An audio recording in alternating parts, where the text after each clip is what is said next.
ഞങ്ങൾ തമ്മിൽ പറയുന്ന കാര്യം അവിടെ തന്നെ തീരുന്ന ഒരു രീതിയിൽ നിൽക്കും. സംഘടനയുടെ കാര്യത്തിൽ വിമർശിക്കേണ്ടവരെ നല്ല രീതിയിൽ കമ്മിറ്റിയിൽ വെച്ച് വിമർശിക്കുന്ന സ്വഭാവം സരോനിയേച്ചിക്ക് ഉണ്ടായിരുന്നു. അത് കഴിഞ്ഞ് രാത്രി വന്നാൽ എന്നെ ഒരു വിളിയാ, ഞാൻ പറഞ്ഞതിൽ നിനക്ക് എന്തെങ്കിലും വിഷമം തോന്നിയിട്ടുണ്ടോ? ഞാൻ പറഞ്ഞു എനിക്കൊരു വിഷമവും തോന്നിയിട്ടില്ല. അതാണ് സംഘടനയിൽ വിമർശനങ്ങൾ ഉണ്ടാകും, അത് വിമർശിക്കാം, അത് സരോനിയേച്ചി എപ്പോഴും ചെയ്തിരുന്നു. പക്ഷെ അതിനുള്ള ഒരു ആർജവം ഉണ്ടായിരുന്നു, അത് ചെയ്യാനുള്ള ഒരു അവകാശവും സരോനിയേച്ചി ഉണ്ടായിരുന്നു. കാരണം ഏറ്റവും നല്ല രീതിയിൽ മഹിളാ അസോസിയേഷന്റെ സംഘടനാ പ്രവർത്തനം ഏറ്റെടുക്കുന്ന ഒരു വ്യക്തിയായിരുന്നു സരോനിയേച്ചി. എന്ത് പ്രവർത്തനം ഏറ്റെടുത്തും പൂർത്തീകരിച്ചാൽ ഉടനെ തന്നെ എന്നെ വിളിച്ചിട്ട് പറയും ഞാനത് പൂർത്തിയാക്കിയിട്ടില്ല. അപ്പൊ ഞാൻ പറയും സരോനിയേച്ചി പൂർത്തിയാക്കി, നിങ്ങൾ ഗ്രൂപ്പിലിടാം. അപ്പം ബാക്കിയുള്ളവർക്ക് അത് കണ്ടിട്ട് പ്രവർത്തനം പൂർത്തിയാക്കാനുള്ള ഒരു ഇത് വരും. അങ്ങനെ എല്ലാ കാര്യങ്ങളിലും മെമ്പർഷിപ്പ് പ്രവർത്തനമായിക്കോട്ടെ, ഫണ്ട് പ്രവർത്തനമായിക്കോട്ടെ, എന്തിനും മുന്നിൽ തന്നെ ഉണ്ടായിരുന്നു സരോനിയേച്ചി. ഒരിക്കലും നമുക്ക് ഉൾക്കൊള്ളാനാകാത്ത രണ്ട് വേർപാടുകളുമായിരുന്നു സുന്ദേച്ചിയുടേതും സരോനിയേച്ചിയുടേതും. സുഖമില്ലാതിരിക്കുമ്പോഴും സുന്ദേച്ചി എന്നോട് അന്വേഷിക്കുന്നു സരോനിയേച്ചിക്ക് എങ്ങനെയുണ്ട് എന്ന് ചോദിക്കുമ്പോഴും സരോനിയേച്ചിയുടെ അവസ്ഥ ഇങ്ങനെയൊക്കെയാണ് എന്നുള്ളത് ഞാൻ പറയുമ്പോഴും നമ്മളാരും ചിന്തിക്കുന്നില്ലല്ലോ ഇങ്ങനെയാണ് സംഭവിക്കുന്നതെന്ന. നമുക്ക് നഷ്ടപ്പെട്ടത് വലിയൊരു നഷ്ടം തന്നെയാണ്. രണ്ടാളെയും ചേർത്ത് നിർത്തി തന്നെ പറയണം, സംഘടനയുടെ ഏറ്റവും കരുത്തരായ രണ്ട് പ്രവർത്തകരായിരുന്നു നമുക്ക് ദിവസങ്ങൾ കൊണ്ട് നഷ്ടപ്പെട്ടത്. നല്ല രീതിയിൽ പറയേണ്ട കാര്യങ്ങൾ കമ്മിറ്റിയിൽ പറയുകയും ചെയ്യേണ്ട കാര്യങ്ങൾ കൃത്യമായി ചെയ്തുകൊണ്ട്, എനിക്ക് തോന്നുന്നു കുടുംബശ്രീയിലായാലും ഇവിടുത്തെ റെസിഡൻസ് അസോസിയേഷന്റെ പ്രവർത്തനത്തിനായാലും, പക്ഷെ റെസിഡൻസിന്റെ എന്തെങ്കിലും പരിപാടി ഉണ്ടെങ്കിൽ ഞാൻ സംഘടനയുടെ പരിപാടി പറയുമ്പോൾ എനിക്കതിന് പോയേ പറ്റൂ, അതുകൊണ്ട് അതിന് ഞാൻ ഉണ്ടാവില്ല. പിന്നെ എന്തെങ്കിലും പരിപാടി മുന്നിലുള്ളപ്പം സരോനിയേച്ചി ചില കാര്യങ്ങൾ ചിലപ്പം മക്കളുടെ കൂടെ എവിടെയെങ്കിലും പോകുകയോ അങ്ങനത്തെ എന്തെങ്കിലും ഉള്ളപ്പം നേരത്തെ പൂർത്തിയാക്കിയിട്ട് പോകുന്ന ഒരു ശീലമുണ്ടായിരുന്നു.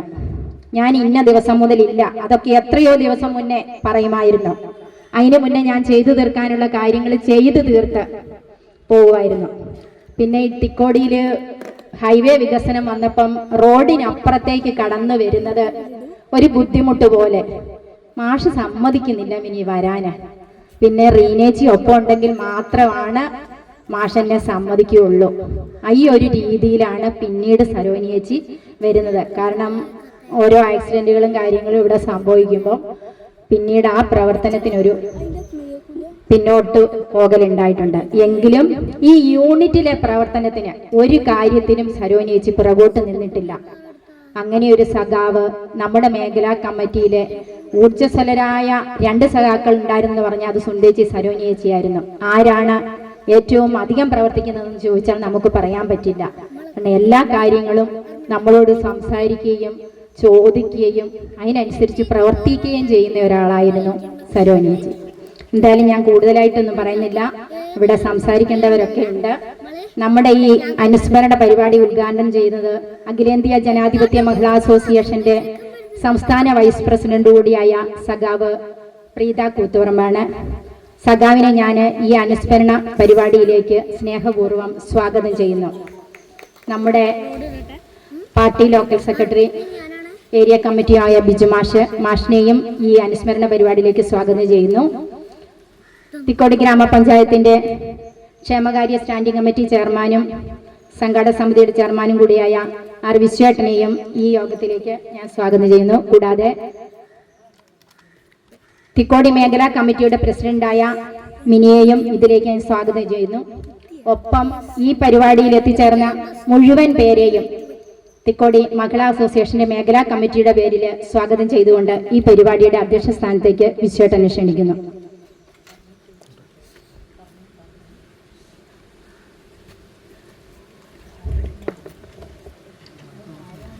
പ്രിയപ്പെട്ട സഖാക്കളെ, സഹോദരിമാരെ, വേദിയിലിരിക്കുന്ന നേതാക്കന്മാരെ,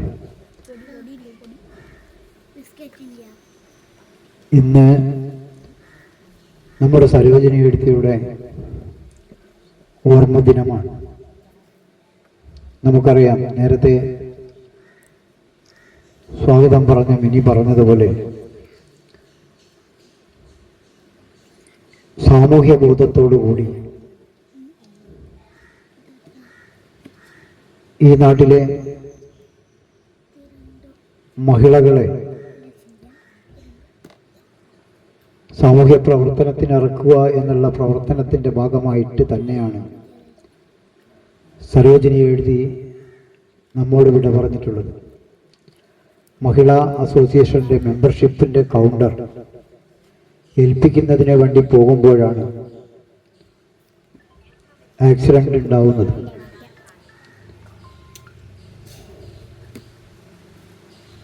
ഈ പ്രദേശത്തെ മഹിളാ സംഘടന കെട്ടിപ്പടുക്കുന്നതിൽ ഉത്തരവാദിത്ത ബോധത്തോടുകൂടി പ്രവർത്തനം നടത്തുകയും അതുപോലെ തന്നെ കുടുംബശ്രീ പ്രസ്ഥാനത്തിൻ്റെ നെടുന്തൂണായി പ്രവർത്തിക്കുകയും ചെയ്തിട്ടുള്ള സഖാവ്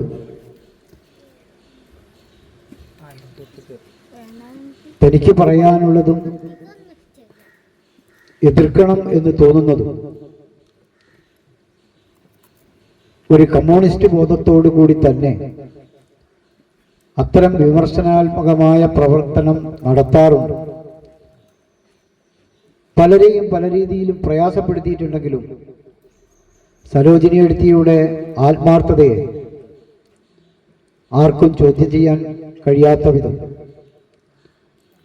പ്രവർത്തന മേഖലയിലുണ്ട് എന്നുള്ളതാണ് സരോജിനി എഴുത്തിയുടെ ഇപ്പോഴത്തെ വിടവ് നമ്മളെയേറെ വേദനിപ്പിക്കുന്നത്.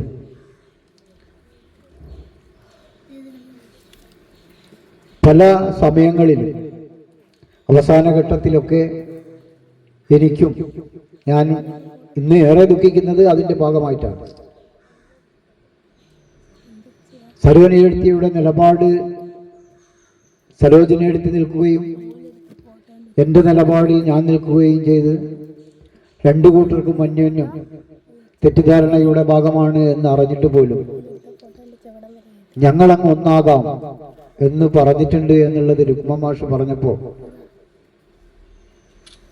ഏറ്റവും കൂടുതൽ വേദന അനുഭവിക്കേണ്ടി വന്നിട്ടുണ്ട്.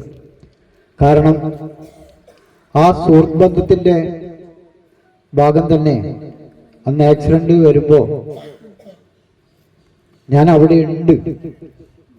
ആ ഘട്ടത്തിൽ അവരെയും കൊണ്ട് ഹോസ്പിറ്റലിലേക്ക് പോകുമ്പോൾ തിരിച്ചു വരാനാകാത്ത ഒരവസ്ഥയിലാണ് എന്നുള്ളത് ഒരിക്കലും ചിന്തിച്ചിരുന്നില്ല.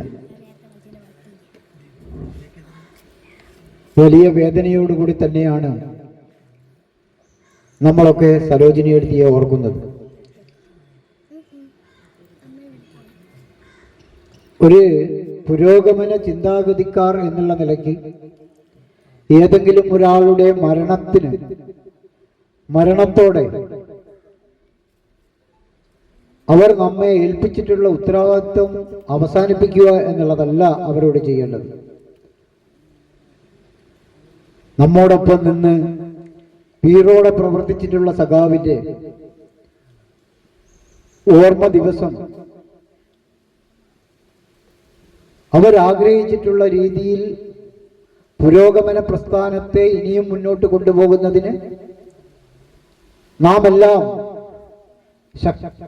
ശക്തമായ പ്രവർത്തനം നടത്തുക എന്നുള്ളതാണ് അവരോട് ചെയ്യേണ്ട ഉത്തരവാദിത്വം. അതിൻ്റെ ഭാഗമായിട്ടാണ് ഇന്നത്തെ ദിവസം ഇതുപോലെ ഒരു യോഗം വിളിച്ചു കൂട്ടിയിട്ടുള്ളത്. അത് മാത്രവുമല്ല, സരോജിനി എഴുത്തിയുടെ ഏറ്റവും പ്രധാനപ്പെട്ട പ്രവർത്തനം കുടുംബശ്രീ പ്രസ്ഥാനമാണ്. ആ കുടുംബശ്രീ പ്രസ്ഥാനത്തിനെ കൃത്യമായ രീതിയിൽ എനിക്ക് എൻ്റെ മുന്നിലിരിക്കുന്ന എല്ലാവരും എനിക്ക് തോന്നുന്നത് സരോജിനി എഴുത്തിയുടെ ചീത്ത കേട്ടിട്ടുണ്ടാവും എന്നാണ് ഞാൻ മനസ്സിലാക്കുന്നത്. കാരണം ഒരു കാര്യം തീരുമാനിച്ചാൽ അത് വളരെ കൃത്യമായി നടത്തണം എന്നുള്ളത് സരോജിനി എഴുത്തിയുടെ തീരുമാനമാണ്. കുടുംബശ്രീയുടെ കാര്യത്തിൽ മാസത്തിൽ അവതരിപ്പിക്കേണ്ട അവിടെ സരോജിനി എടുത്ത് കൊണ്ടുവരേണ്ട മിനിറ്റ്സ് കൃത്യമായ രീതിയിലല്ല വന്നിട്ടുള്ളതെങ്കിൽ അത് തുറന്ന് പറയാൻ യാതൊരു മടിയും കാണിക്കാറില്ല. 11ാം വാർഡിന്റെ കുടുംബശ്രീ പ്രവർത്തനം വളരെ നല്ല രീതിയിൽ മുന്നോട്ട് കൊണ്ടുപോകുന്നതിൽ സരോജിനി അടുത്തേക്ക് വലിയ ആത്മാർത്ഥതയോടുകൂടിയുള്ള പ്രവർത്തനമുണ്ട്. ഇന്ന് നമ്മൾ ഈ യോഗം ചേരുമ്പോൾ ഈ കുടുംബശ്രീ പ്രസ്ഥാനത്തെ തകർക്കുന്നതിന് വേണ്ടിയുള്ള പ്രവർത്തനം പഞ്ചായത്തിന്റെ പ്രവർത്തനത്തോടൊപ്പം ഈ കുടുംബശ്രീ പ്രസ്ഥാനത്തെയും തകർക്കുന്ന രീതിയിലുള്ളൊരു പ്രവർത്തനം ഇവിടെ നടന്നു വന്നിട്ടുണ്ട്. നിങ്ങൾക്ക് എല്ലാവർക്കും അറിയാം. ഞാനിതിങ്ങനെ പറയുന്നത് നമ്മളൊക്കെ ചില കാര്യങ്ങൾ കേട്ട് തെറ്റിദ്ധരിക്കുന്ന അവസ്ഥയുണ്ടാവും എന്നുള്ളത് കൊണ്ടാണ്. സരോജിനി എഴുത്തി ഏറ്റവും കൂടുതൽ സ്നേഹിച്ച കുടുംബശ്രീ പ്രസ്ഥാനത്തെ തകർക്കുന്നതിനുള്ള പ്രവർത്തനം നടത്തുമ്പോൾ, ആ തെറ്റിദ്ധരിപ്പിക്കുമ്പോൾ, ആ തെറ്റിദ്ധാരണ നിൽക്കുന്നതിനും ഇന്നത്തെ അവസരം ഉപയോഗപ്പെടുത്തണം. ഞാൻ നേരത്തെ പറഞ്ഞതുപോലെ സരോജിനി എഴുത്തിയുടെ ദിവസം നമ്മളൊരു യോഗം നടത്തി പിരിയുക എന്നല്ല. സരോജിനി എഴുത്തി ആഗ്രഹിച്ചതുപോലെ കുടുംബശ്രീ പ്രസ്ഥാനത്തെയും മഹിളാ പ്രസ്ഥാനത്തെയും മുന്നോട്ട് കൊണ്ടുപോകുന്നതിനുള്ള പ്രവർത്തനങ്ങൾ ഏറ്റെടുക്കുക എന്നുള്ളതാണ് ഇന്നത്തെ ദിവസത്തെ നാം ചെയ്യേണ്ട ഉത്തരവാദിത്വം. അതുകൊണ്ടാണ് ഞാൻ ഈ കാര്യം പറഞ്ഞിട്ടുള്ളത്. ഇന്നലെ മെനഞ്ഞാന്ന് നമ്മൾ അതുമായിട്ട് ബന്ധപ്പെട്ടൊരു യോഗം നടത്തിയതാണ്. ഈ കുടുംബശ്രീ പ്രസ്ഥാനത്തിലൂടെ ഈ നാടിന്റെ ആകെ 50 ലക്ഷത്തോളം വനിതകൾ ഈ പ്രസ്ഥാനത്തെ നെഞ്ചിലേറ്റി പോകുമ്പോൾ, ആ നെഞ്ചിലേറ്റി പോകുന്നത് സഹിക്കവയ്യാതെ ജനശ്രീ പോലുള്ള കമ്മിറ്റികൾ ഉണ്ടാക്കുകയും എന്നിട്ടൊന്നും തകരാതെ ലോകമാകെ കീഴടക്കുകയും ചെയ്തിട്ടുള്ള കുടുംബശ്രീ പ്രസ്ഥാനത്തെ, ആ പ്രസ്ഥാനം തകർന്നു കാണണമെന്ന് ആഗ്രഹിക്കുന്ന ചില ആളുകൾ അത്തരം രീതിയിൽ തെറ്റിദ്ധരിപ്പിച്ചുകൊണ്ട് പ്രചരണങ്ങൾ നടത്തിയിട്ടുണ്ട്. അതൊക്കെ തെറ്റിദ്ധാരണയുടെ ഭാഗമാണ് എന്നുള്ളത് മാത്രം ഈ അവസരത്തിൽ ഓർമ്മപ്പെടുത്തിക്കൊണ്ട്, ഈ കുടുംബശ്രീ പ്രസ്ഥാനത്തിന്റെ പ്രവർത്തനത്തിലൂടെയാണ് ഈ നാട്ടിലെ കേരളത്തിലുള്ള സ്ത്രീകൾ അവർ തന്റെ ഇടത്തോടെ സംസാരിക്കാനും മുന്നോട്ട് പോകാനും കഴിഞ്ഞിട്ടുള്ളത്. അതിന് ഏറ്റവും നല്ല രീതിയിലുള്ള സഹായം ചെയ്തതാണ് മഹിളാ അസോസിയേഷന്റെ പ്രവർത്തനം. ആ മഹിളാ അസോസിയേഷന്റെ പ്രവർത്തക എന്നുള്ള നിലയ്ക്ക് സരോജിനി എഴുത്തിയോടൊപ്പം ഈ നാളിതുവരെയായി പ്രവർത്തിച്ചിട്ടുള്ള എല്ലാവരും ഇനിയും ഈ പ്രസ്ഥാനത്തെ മുന്നോട്ട് നയിക്കുന്നതിന്റെ ഒരു ഓർമ്മ ദിനമായി മാറ്റണം എന്ന് മാത്രം പറഞ്ഞുകൊണ്ട് ഈ പരിപാടി ഉദ്ഘാടനം ചെയ്യുന്നതിന് വേണ്ടി മഹിളാ അസോസിയേഷന്റെ സംസ്ഥാന വൈസ് പ്രസിഡന്റായ പ്രീത കൂത്തുപറമ്പ് സഖാവിനെ സ്നേഹപൂർവം തിക്കോടിയിലെ ഈ സംഘാടക സമിതിക്ക് വേണ്ടി ക്ഷണിക്കുക.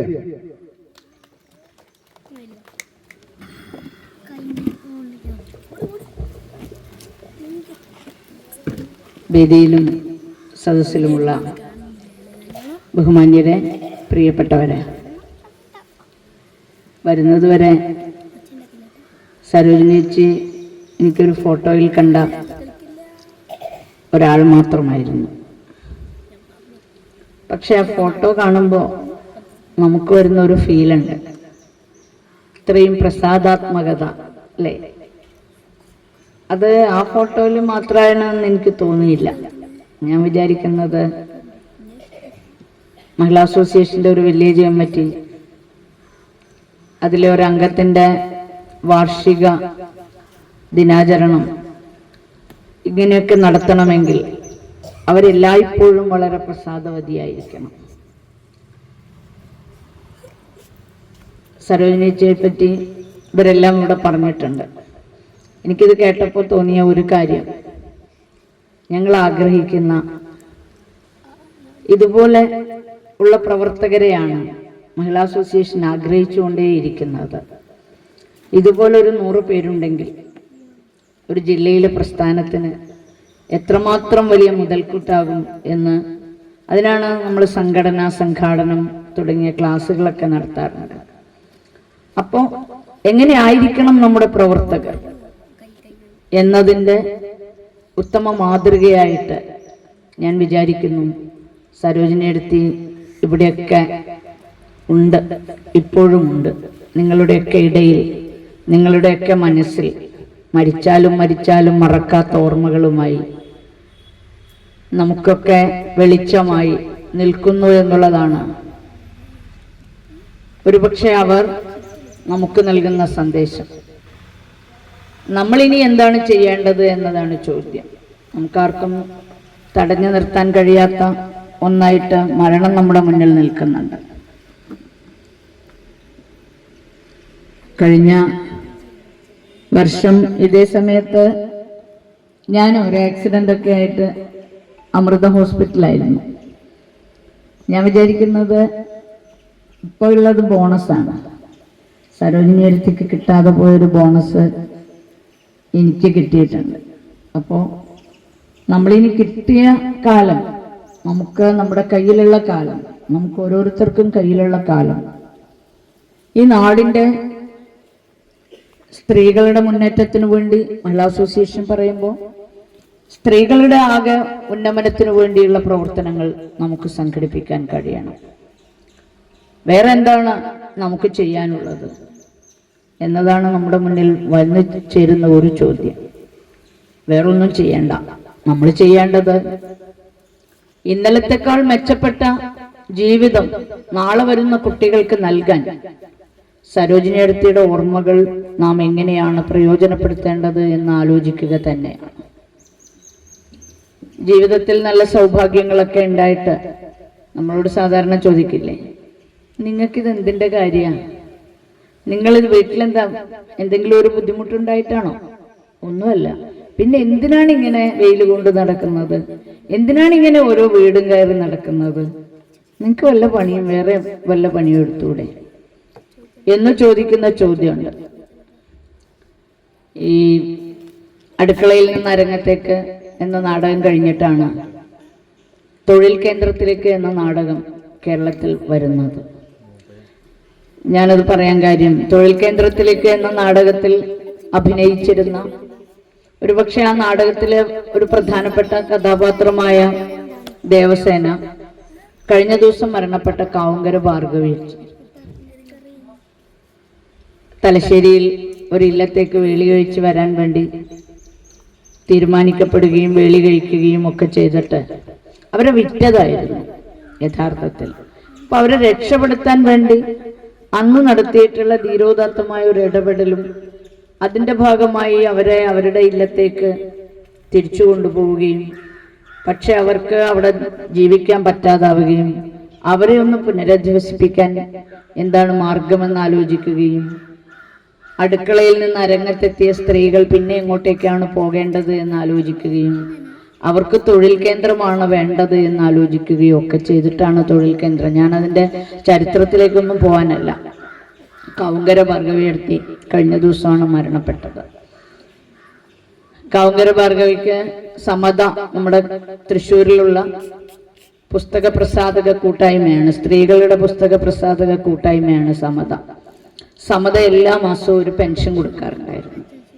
അവർക്ക് അധ്വാനിക്കാനൊന്നും വയ്യാതാവുമ്പോൾ അവർക്ക് ജീവിക്കാൻ ആവശ്യമായ നിലയിൽ സമതയുടെ പുസ്തകം വിറ്റ് കിട്ടുന്ന തുകയിൽ നിന്ന് ഒരു തുക ഭാർഗവേച്ചിക്ക് കൊടുക്കാറുണ്ടായിരുന്നു.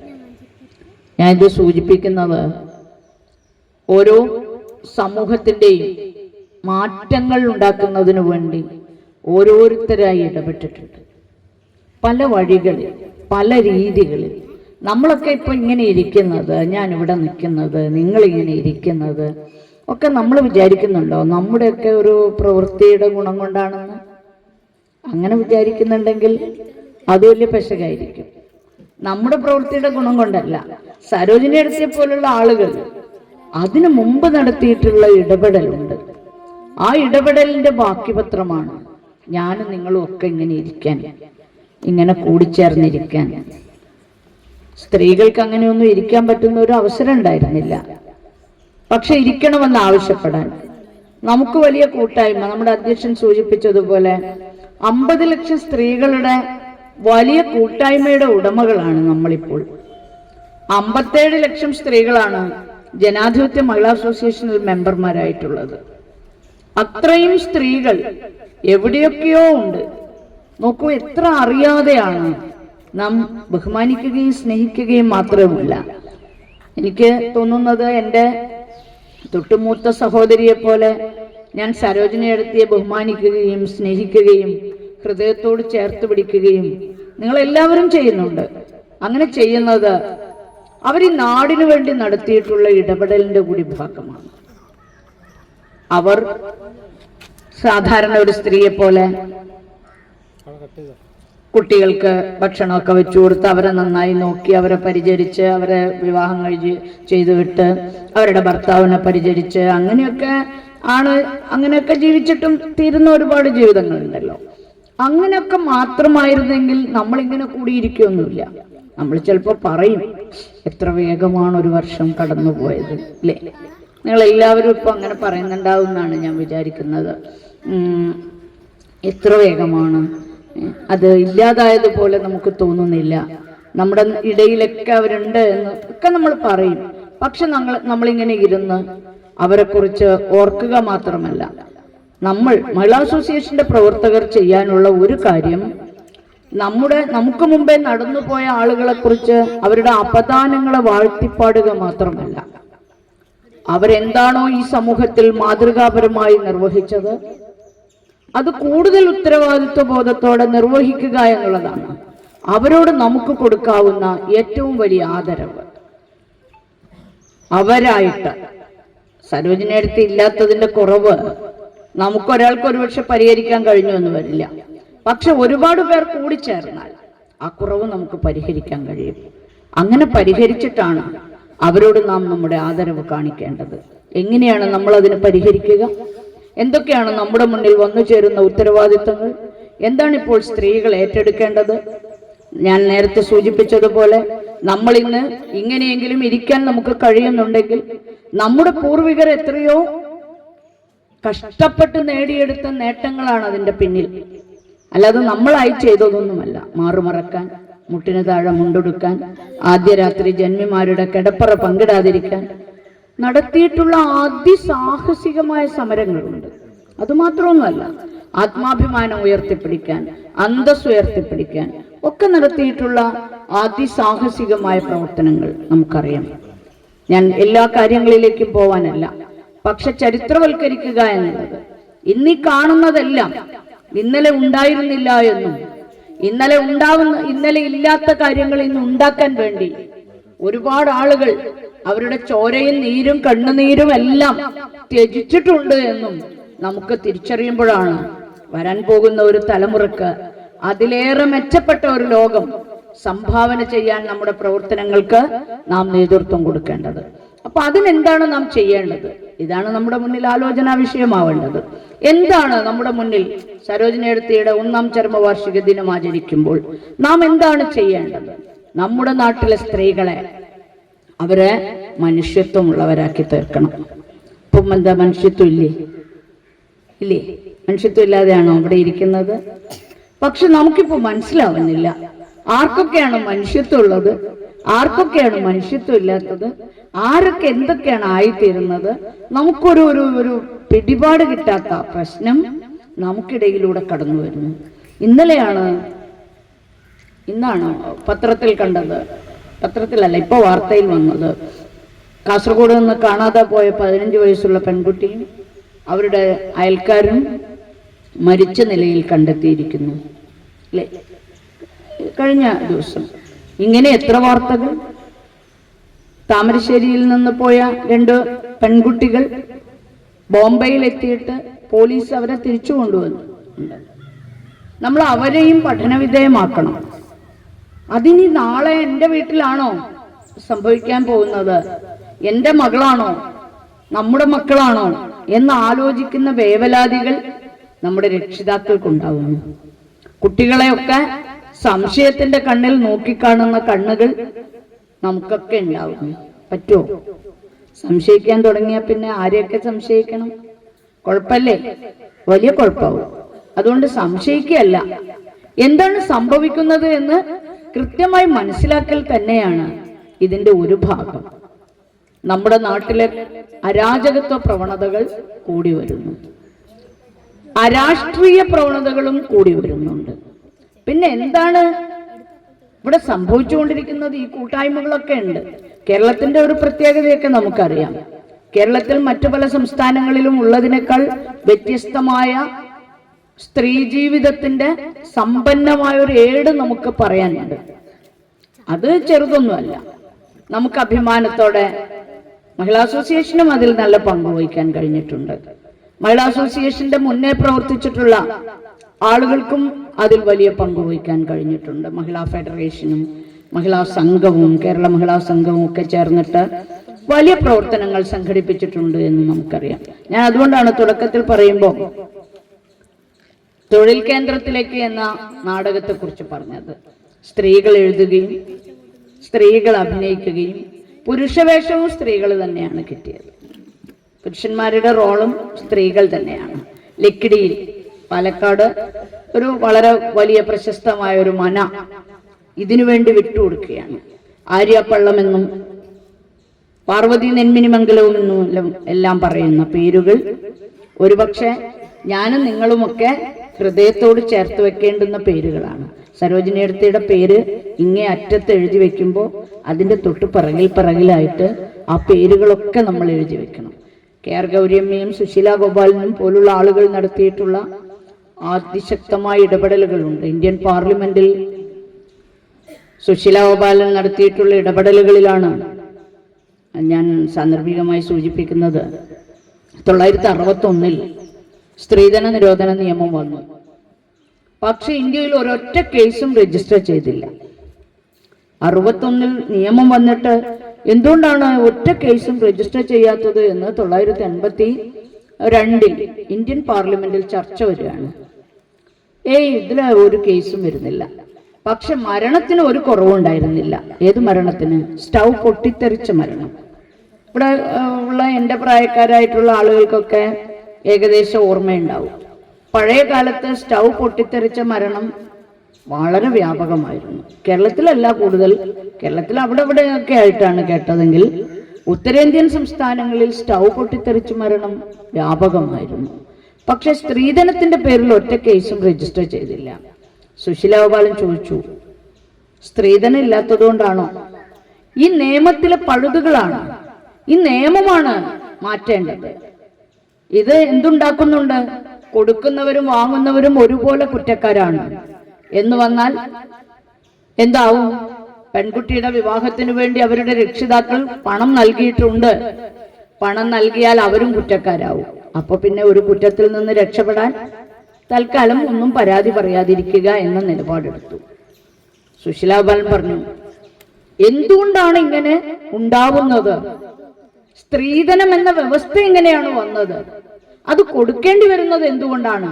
അതുകൊണ്ട് രണ്ടുപേരും ഒരുപോലെ കുറ്റക്കാരാവുന്ന നിലയുണ്ടാവരുത്.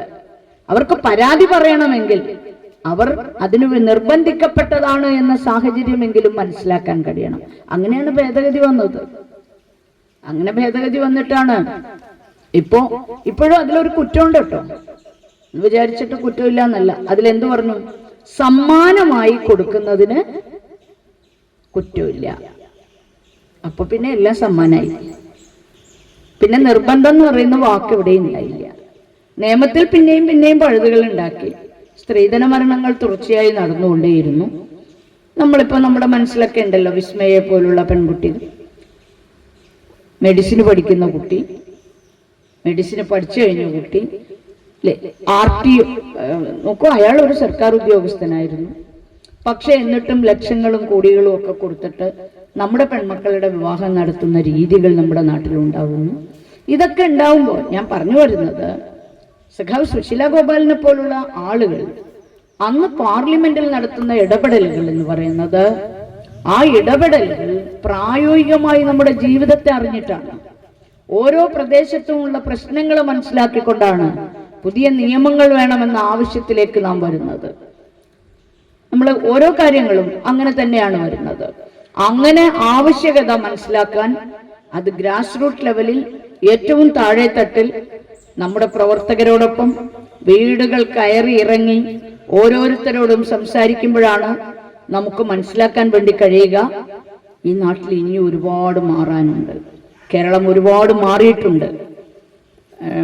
പത്രപ്രവർത്തകയായ കെ.എ. ബീനയുടെ ഒരു പുസ്തകമുണ്ട്, ആ കസേര ആരുടേതാണ് എന്നാണ്. കഴിഞ്ഞ ഒരു 2-3 മാസം മുമ്പ് ചിന്ത പുറത്തിറക്കിയ പുസ്തകമാണ്. ആ കസേര ആരുടേതാണ് എന്നാണ് ആ പുസ്തകത്തിന്റെ പേര്.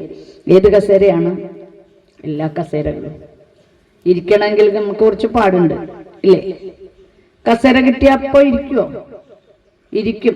2 പുരുഷന്മാരവിടെ ഉണ്ടെങ്കിലോ ഓറി ഇരുന്നിട്ട് ഇരിക്കാന്ന് വിചാരിക്കും അല്ലേ? അങ്ങനെ തന്നെയല്ലേ? കാലങ്ങ് കടഞ്ഞ് പൊട്ടിപ്പോയാലും നമ്മൾ എന്ത് ചെയ്യും? എന്നാലും ഒരു ആണുങ്ങളല്ലേ അപ്പുറം നിൽക്കുന്നത്, അവരിന്ന് ഇരിക്കട്ടെ എന്നിട്ട് നമ്മൾ ഇരിക്കാന്ന് വിചാരിക്കും. ആ കസേര മാത്രമൊന്നല്ല ബീന ചോദിച്ചത്. കസേരയുടെ കാര്യത്തിൽ നമുക്ക് ഓരോരുത്തർക്കും വേണമെങ്കിൽ വ്യാഖ്യാനമൊക്കെ ആവാം. ആ കസേര ആരുടേതാണോ എന്ന് ചോദിക്കുന്നത് 73-74 ഭരണഘടനാ ഭേദഗതി വന്നിട്ട് നമ്മുടെ നാട്ടിൽ എന്ത് മാറ്റങ്ങളാണ് സ്ത്രീകളുടെ ജീവിതത്തിൽ ഉണ്ടായത് എന്ന് പരിശോധിക്കാൻ വേണ്ടി അവർ ഈ രാജ്യം മുഴുവൻ സഞ്ചരിച്ചു. പത്രപ്രവർത്തകയായ ബീന. ഇപ്പൊ പത്രപ്രവർത്തനം എന്നൊക്കെ പറയുന്നത് നമുക്കറിയാം, അത് നേരോടെ നിർഭയം പറയാൻ കുറച്ചാളുണ്ട് അല്ലെ? അത് മാത്രമൊന്നുമല്ല പത്രപ്രവർത്തനം. അവിടെ ഇരുന്ന് വിധിന്യായം പുറപ്പെടുവിക്കലൊന്നും അല്ല പത്രപ്രവർത്തനം. നേരോടെ നിർഭയം പറഞ്ഞിട്ടും നേരോടെ നിർഭയമൊന്നും ആയിട്ടില്ല കേട്ടോ. ഇപ്പൊ ഭയപ്പെട്ടിരിക്കുകയാണ്. ഞാൻ സാന്ദർഭികമായി പറഞ്ഞെന്ന് മാത്രമേ ഉള്ളൂ.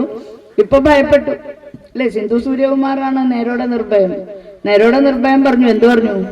60,25,60,25,00,000 സ്ത്രീ ആളുകൾ കുംഭമേളയ്ക്ക് പങ്കെടുത്തു എന്നതാണ് ഉത്തരേന്ത്യയിലെ ഗവൺമെന്റിന്റെ കണക്ക്. അപ്പൊ സിന്ധു സൂര്യകുമാറിന്റെ വക ഒരു വരിയും കൂടി ചേർത്തു, ആ 25 ലക്ഷം അങ്ങോട്ട് വിട്ടേക്കൂ എന്ന്. കാരണം 60,25,00,000 എന്നുള്ള കണക്കൊക്കെ പറയുമ്പോൾ അതിലുള്ള ഒരു അതിശയോക്തി. 140 കോടി ആളാ ഉള്ളത്, പകുതി ആള് പോയി എന്നാണ് ഒരു കണക്ക് പറയുന്നത്. പകുതി ആൾ എന്തായാലും പോയിട്ടില്ല എന്ന് നമുക്ക് എല്ലാവർക്കും ഊഹിക്കാവുന്നതേ ഉള്ളൂ. പോയിക്കോട്ടെ, പോകാൻ പറ്റാത്തവർക്ക് വിഷമം ഉണ്ടാവും, അതല്ല ഞാൻ പറയുന്നത്. ഈ 60,25,00,000 പോയി എന്ന് യോഗി ആദിത്യനാഥിന്റെ കണക്കിൽ സിന്ധു സൂര്യകുമാർ നേരോടെ നിർഭയം എന്ത് പറഞ്ഞു? അതിലൊരു 25 ലക്ഷം അങ്ങോട്ട് വിട്ടേക്കും എന്ന് പറഞ്ഞു. പക്ഷെ അവര് വിട്ടു. ചാനലുകാരൻ വിട്ടില്ല. രാജീവ് ചന്ദ്രശേഖർ എന്ന് പറയുന്ന മുതലാളി പറഞ്ഞു, നിന്റെ ആ പ്രയോഗമൊന്നും വേണ്ട കേട്ടോ, അങ്ങനെയുള്ള നിർഭയത്വമൊന്നും വേണ്ട. എത്രത്തോളം നിർഭയത്വമുള്ളൂ? എന്റെ ലെവൽ വരെ. അത് കഴിഞ്ഞ് പിന്നെ എന്നെ കുറിച്ച് എന്തെങ്കിലും പറഞ്ഞാൽ അപ്പൊ ഞാൻ നിങ്ങളുടെ ജനാധിപത്യപരമായ അവകാശമൊക്കെ മാറ്റിവെക്കും. അങ്ങനെയാണ് നമ്മുടെ ഒരു രീതി. ഇത് കുംഭമേള പറയാനല്ല ഞാൻ പറഞ്ഞത്. പത്രപ്രവർത്തനം അതുമാത്രമല്ല. പത്രപ്രവർത്തനം ഇന്ത്യയിലെ ഗ്രാമങ്ങളിലൂടെ സഞ്ചരിച്ച് എന്താണ് യഥാർത്ഥത്തിൽ സംഭവിക്കുന്നത് എന്ന് പറയാനാണ്. സായിനാഥിനെ പോലുള്ള പത്രപ്രവർത്തകരാണ് പറഞ്ഞത്, ഫാഷൻ ഷോയ്ക്ക് 100 കണക്കിന് പത്രക്കാരാണ് അത് റിപ്പോർട്ട് ചെയ്യാൻ പോകുന്നത്. ഫാഷൻ പരേഡുകൾ, വലിയ സിനിമാ സ്റ്റാറുകൾ, അവരൊക്കെ വരുന്ന പരിപാടി റിപ്പോർട്ട് ചെയ്യാൻ എത്ര പേരുണ്ടാകും?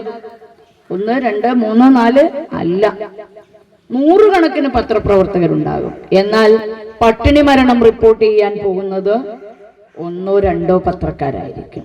ഞാൻ എൻ്റെ ഒരു ഉദാഹരണം പറഞ്ഞാൽ, കഴിഞ്ഞ ഒരു 5-6 മാസം മുമ്പ് ഞങ്ങളുടെ നാട്ടിൽ ഒരു നാടക പ്രവർത്തക സംഘം പോയിട്ട് സഞ്ചരിച്ചിട്ട് അവരെ വണ്ടി മറിഞ്ഞിട്ട് അവര് മരിച്ചു. 2 പേരും മരിച്ചു. 2 പേരും മരിച്ചിട്ട് നാടക നടിമാരാണ്, വളരെ പ്രശസ്തരായ നാടക നടിമാരാണ് മരിച്ചത്. ആലപ്പുഴയിൽ നിന്ന് വന്ന ടീമാണ്. അവർ മരിച്ച് നമ്മൾ വിവരം അറിഞ്ഞിട്ട് നമ്മൾ തലശ്ശേരി ഗവൺമെന്റ് ആശുപത്രിയിൽ ചെന്നോക്കാൻ പോവാണ്.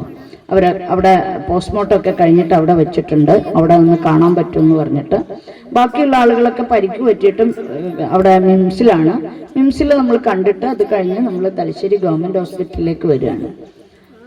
ഞങ്ങൾ വരുമ്പോൾ അവിടെ ആകെ കുറെ പുരോഗമന കലാസാഹിത്യ സംഘത്തിന്റെ പ്രവർത്തകർ, അവിടെയുള്ള CPM-ന്റെ കുറച്ച് ആളുകൾ, പിന്നെ കുറച്ച് നാടക പ്രവർത്തകർ, അവരൊക്കെ അല്ലാതെ വേറെ ആരുമില്ല. ഞങ്ങൾ പോയി കണ്ടു. ഞങ്ങൾ മഹിളാ അസോസിയേഷൻ്റെ റീത്തൊക്കെ വെച്ച് വളരെ പ്രശസ്തരായ നാടക നടികളാണ്. അവരുടെ അവരെ 1-2 ബന്ധുക്കൾ അവിടെ ഉണ്ടായിരുന്നു. അവരെയൊക്കെ കണ്ട് സംസാരിച്ചു.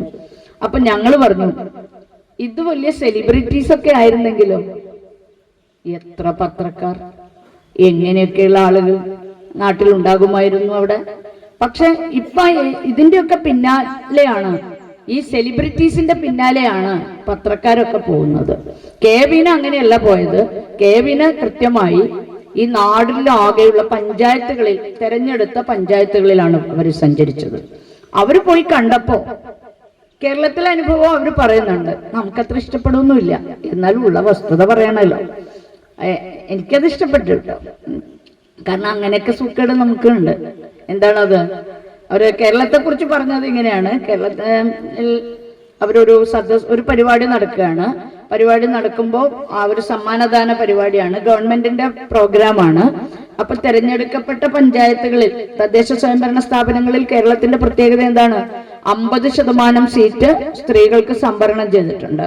നമ്മൾ ആദ്യത്തെ സംസ്ഥാനമൊന്നും അല്ലെങ്കിലും ഏറ്റവും ഫലപ്രദമായി തെരഞ്ഞെടുക്കപ്പെട്ട ഈ പറയുന്ന പ്രസിഡന്റ് സ്ത്രീയാണെങ്കിൽ പ്രസിഡന്റ് പുരുഷനാണെങ്കിൽ വൈസ് പ്രസിഡന്റ് സ്ത്രീ ആയിരിക്കും. സ്റ്റാൻഡിംഗ് കമ്മിറ്റി ചെയർപേഴ്സൺമാർ, അതിന്റെ പ്രൊപ്പോർഷൻ സ്ത്രീകൾക്കുണ്ട്. അതിന്റെ ആനുപാതികമായ പ്രാതിനിധ്യം എല്ലാ മേഖലയിലും ഉണ്ട്. കേരളത്തിലെ ഇടതുപക്ഷത്തിന്റെ സംഭാവന തന്നെയാണത്. ആ ഇടതുപക്ഷം സംഭാവന ചെയ്തിട്ടുള്ള ആ ഒരു പദവി ഉപയോഗപ്പെടുത്തിക്കൊണ്ട് മറ്റു പല സംസ്ഥാനങ്ങളിലും സംവരണമൊക്കെ ഉണ്ട്. 33% ഉണ്ട്, 50% ഉണ്ട്. പക്ഷെ ആ 50% ഇതേപോലെ കാറ്റഗറൈസ് ചെയ്തിട്ടില്ല. 50% അവര് സ്റ്റാൻഡിംഗ് കമ്മിറ്റി ആവണമെന്ന് നിർബന്ധമില്ല, വൈസ് പ്രസിഡന്റ് ആവണമെന്ന് നിർബന്ധമില്ല, അങ്ങനെയൊന്നുമില്ല. പക്ഷെ ഇവിടെ അങ്ങനെയല്ല. ഇവിടെ നിയമപരമായി തന്നെ അങ്ങനെ നമ്മൾ ഭേദഗതി ഉണ്ടാക്കിയിട്ടുണ്ട്. അങ്ങനെ ഈ 73-74 ഭരണഘടനാ ഭേദഗതി വന്നിട്ട് ഒരു ഫംഗ്ഷൻ നടക്കുകയാണ്. ആദ്യത്തെ പഞ്ചായത്തൊക്കെ ഉണ്ടായിട്ട് ഉള്ള ഫംഗ്ഷനാണ്. ഫംഗ്ഷനിൽ ഒരുപാട് ആളുകൾക്ക് സമ്മാനം കൊടുക്കുന്നുണ്ട്. അപ്പൊ പ്രസിഡന്റ് എന്ത് ചെയ്യാണ്? പ്രസിഡന്റ് സമ്മാനം കൊടുത്തോണ്ടിരിക്കുമ്പോൾ വയനാട്ടിലെ ഒരു പഞ്ചായത്താണ് അവർ അതിന്റെ എക്സാമ്പിൾ ആയിട്ട് എടുത്തത്. കൊടുത്തോണ്ടിരിക്കുമ്പോൾ അദ്ദേഹം പറഞ്ഞു, നീ വാടി, നീ വന്നിരിക്കൂ, നീ വന്നിട്ട് കുറച്ച് നീയും കൊടുത്തോളൂ എന്ന് പഞ്ചായത്ത് പ്രസിഡന്റ് സമ്മാനം കൊടുത്തോണ്ടിരിക്കുന്നതിനിടയിൽ ഒരു സ്ത്രീയെ വിളിച്ചിട്ട് അവരോട് പറയാണ്, നീ കൊണ്ട് വാടി, നീ വന്നിട്ട് നീയും കുറച്ച് കൊടുത്തോളൂ എന്ന് പറയുന്നു. അവര് വന്നു, ഇരുന്നു. എന്നിട്ട് അവരും കുറച്ച് സമ്മാനങ്ങൾ കൊടുത്തു. അപ്പൊ ഇത് കാണുന്ന ആള്, ഒരു ഉദ്യോഗസ്ഥർ ചോദിച്ചു, ഇതെന്താണ് ഇങ്ങനെ പറയുന്നത്? അപ്പോ ഇത് കഴിഞ്ഞിട്ട്, പരിപാടി കഴിഞ്ഞിട്ട് പഞ്ചായത്ത് പ്രസിഡന്റിനോട് ഈ ഉദ്യോഗസ്ഥ വന്നിട്ട് പറഞ്ഞു, നിങ്ങൾ അങ്ങനെ പറഞ്ഞത് എന്തായാലും ശരിയായില്ല. അപ്പൊ അദ്ദേഹം പറയാണ്, അവര് വയസ്സാണ്, മനസ്സിലായില്ലേ? പിന്നെ അവളെ പിന്നെ ഞാൻ എന്തോ വിളിക്കണം എന്ന് ചോദിക്കുകയാണ്. നമുക്കതങ്ങനെ വലിയ അസ്വാഭാവികതയൊന്നും തോന്നുന്നില്ലെങ്കിൽ അത് നമ്മുടെ കുഴപ്പമാണ്. നിങ്ങൾ ആലോചിച്ച് നോക്കൂ, തിരിച്ച് ഒരു പഞ്ചായത്ത് പ്രസിഡന്റായ സ്ത്രീ ഒരു വൈസ് പ്രസിഡന്റായ പുരുഷനോട് അങ്ങനെ പറഞ്ഞാൽ, വരൂ സർ, നിങ്ങൾ സർ എന്നൊന്നും വിളിക്കണ്ട, ഞാൻ എൻ്റെ വായിൽ അങ്ങനെ വരും, നിങ്ങളൊന്ന് വന്നിട്ട് ഇതൊക്കെ കൊടുത്തോളൂ. വായിൽ അപ്പോഴും നീ എന്ന് പറയാൻ നമുക്ക് തോന്നൂല. നീ വന്നിട്ട്, ചെറിയ ചെക്കനാന്ന് വിചാരിച്ചോളൂ. അപ്പൊ അവനെ വിളിച്ചിട്ട് പറയോ, നീ വന്നിട്ട് കുറച്ച് കൊടുത്തോളൂ എന്ന് പറയുമോ? അല്ല, ഇതിനൊക്കെ ഒരു പ്രോട്ടോകോൾ ഉണ്ട്. പക്ഷെ സ്ത്രീകളുടെ കാര്യത്തിൽ പ്രോട്ടോകോൾ ഇല്ല. അത് കേരളത്തിലും അതിന്റെ ഒരു കുറവുണ്ട് എന്ന് ബീന പറയുന്നുണ്ട്. അതിന്റെ ശരി തെറ്റുകളിലേക്ക് നമുക്ക് പിന്നെ വരാം. ഞാൻ പറയുന്നത്, ഇന്ത്യയിലെ മറ്റു പല സംസ്ഥാനങ്ങളിലേക്കും അവർ സഞ്ചരിച്ചപ്പോൾ അവർക്ക് കാണാൻ കഴിഞ്ഞത് എന്താണ്? ഇത് ഇത്രയുമാണ്. വിളിച്ച് അവരെ പരിഗണിച്ചു, അവരെ സമ്മാനം കൊടുക്കാൻ വിളിച്ചു, നല്ല കാര്യം. അദ്ദേഹത്തിന് തോന്നുകയാണ് അങ്ങനെയെങ്കിലും വിളിച്ചല്ലോ, അവര് നോട്ടീസിലൊന്നും അവര് ആ നിലയിലൊന്നും കൊടുക്കണ്ട. പക്ഷെ വൈസ് പ്രസിഡന്റ് ഉണ്ടല്ലോ, എന്നാ പിന്നെ ശരി, അവരെ കൂടി പരിഗണിച്ചേക്കാം എന്ന് തോന്നുന്ന ഒരു പരിഗണനാർഹമായ കാര്യമെങ്കിലും ഉണ്ടെങ്കിൽ, മറ്റു പല സംസ്ഥാനങ്ങളിലും ബീന പറയുന്നത് അതൊന്നുമല്ല. പിന്നെയോ, പഞ്ചായത്ത് പ്രസിഡന്റിന്റെ കസേരയിൽ ഇരിക്കാൻ പറ്റില്ല, അവരുടെ ഭർത്താവ് വന്നിട്ട് അവിടെ ഇരിക്കും. നീ വന്നിട്ട് ഇവിടെ ഒപ്പിട്ടോളൂ എന്ന് പറയും. അവരെ കാണാൻ ആരെയും സമ്മതിക്കില്ല. പിന്നെയോ, എല്ലാം ഇവരുടെ ഭർത്താവ്, പതിയാണ് സർപഞ്ച്. സർപഞ്ച് എന്ന് പറയുന്നത് പഞ്ചായത്ത് പ്രസിഡന്റാണ്. പക്ഷെ സർപഞ്ചിന്റെ പതിയാണ്, ഭർത്താവാണ് സർപഞ്ച്. അല്ലാതെ ഇവരെന്താണ്, ഇവര് സ്റ്റാമ്പാണ്, ഇവരവിടെ നിന്നോളണം. അത് മാത്രമൊന്നുമല്ല, ദളിതരായ ആളുകളാണ് പഞ്ചായത്ത് പ്രസിഡന്റ് എങ്കിൽ അവർക്ക് നിലത്ത് മാത്രമേ ഇരിക്കാൻ പറ്റുള്ളൂ, അവർക്ക് കസേല പോലും കൊടുക്കില്ല. ഇത് വ്യാപകമാണ്. ഒരു തരത്തിലും അവരുടെ ഒരു പ്രവർത്തനവും അംഗീകരിക്കില്ല. തമിഴ്നാട്ടിലാവട്ടെ കർണാടകയിലാവട്ടെ അവർ സഞ്ചരിച്ചിട്ടുള്ള ബീഹാറിലും യുപിയിലും എല്ലാം പോയി കഴിഞ്ഞാലും ഇതേ പ്രശ്നം അവർക്ക് കാണാൻ കഴിഞ്ഞിരിക്കുന്നു എന്നതാണ്. 73-74 ഭരണഘടനാ ഭേദഗതി വന്നിട്ട് മെച്ചമുണ്ടായിട്ടില്ല എന്നല്ല, മെച്ചമുണ്ടായി. ഈ സ്ത്രീകൾ അവർ പറയാണ്, ഞാൻ ആദ്യമായിട്ടാണ് പഞ്ചായത്ത് ഓഫീസ് കണ്ടത്, സത്യപ്രതിജ്ഞ ചെയ്യുന്ന അന്നാണ് പഞ്ചായത്ത് ഓഫീസ് കണ്ടത്, പഞ്ചായത്ത് ഓഫീസിലേക്കുള്ള വഴി അറിയുമായിരുന്നില്ല.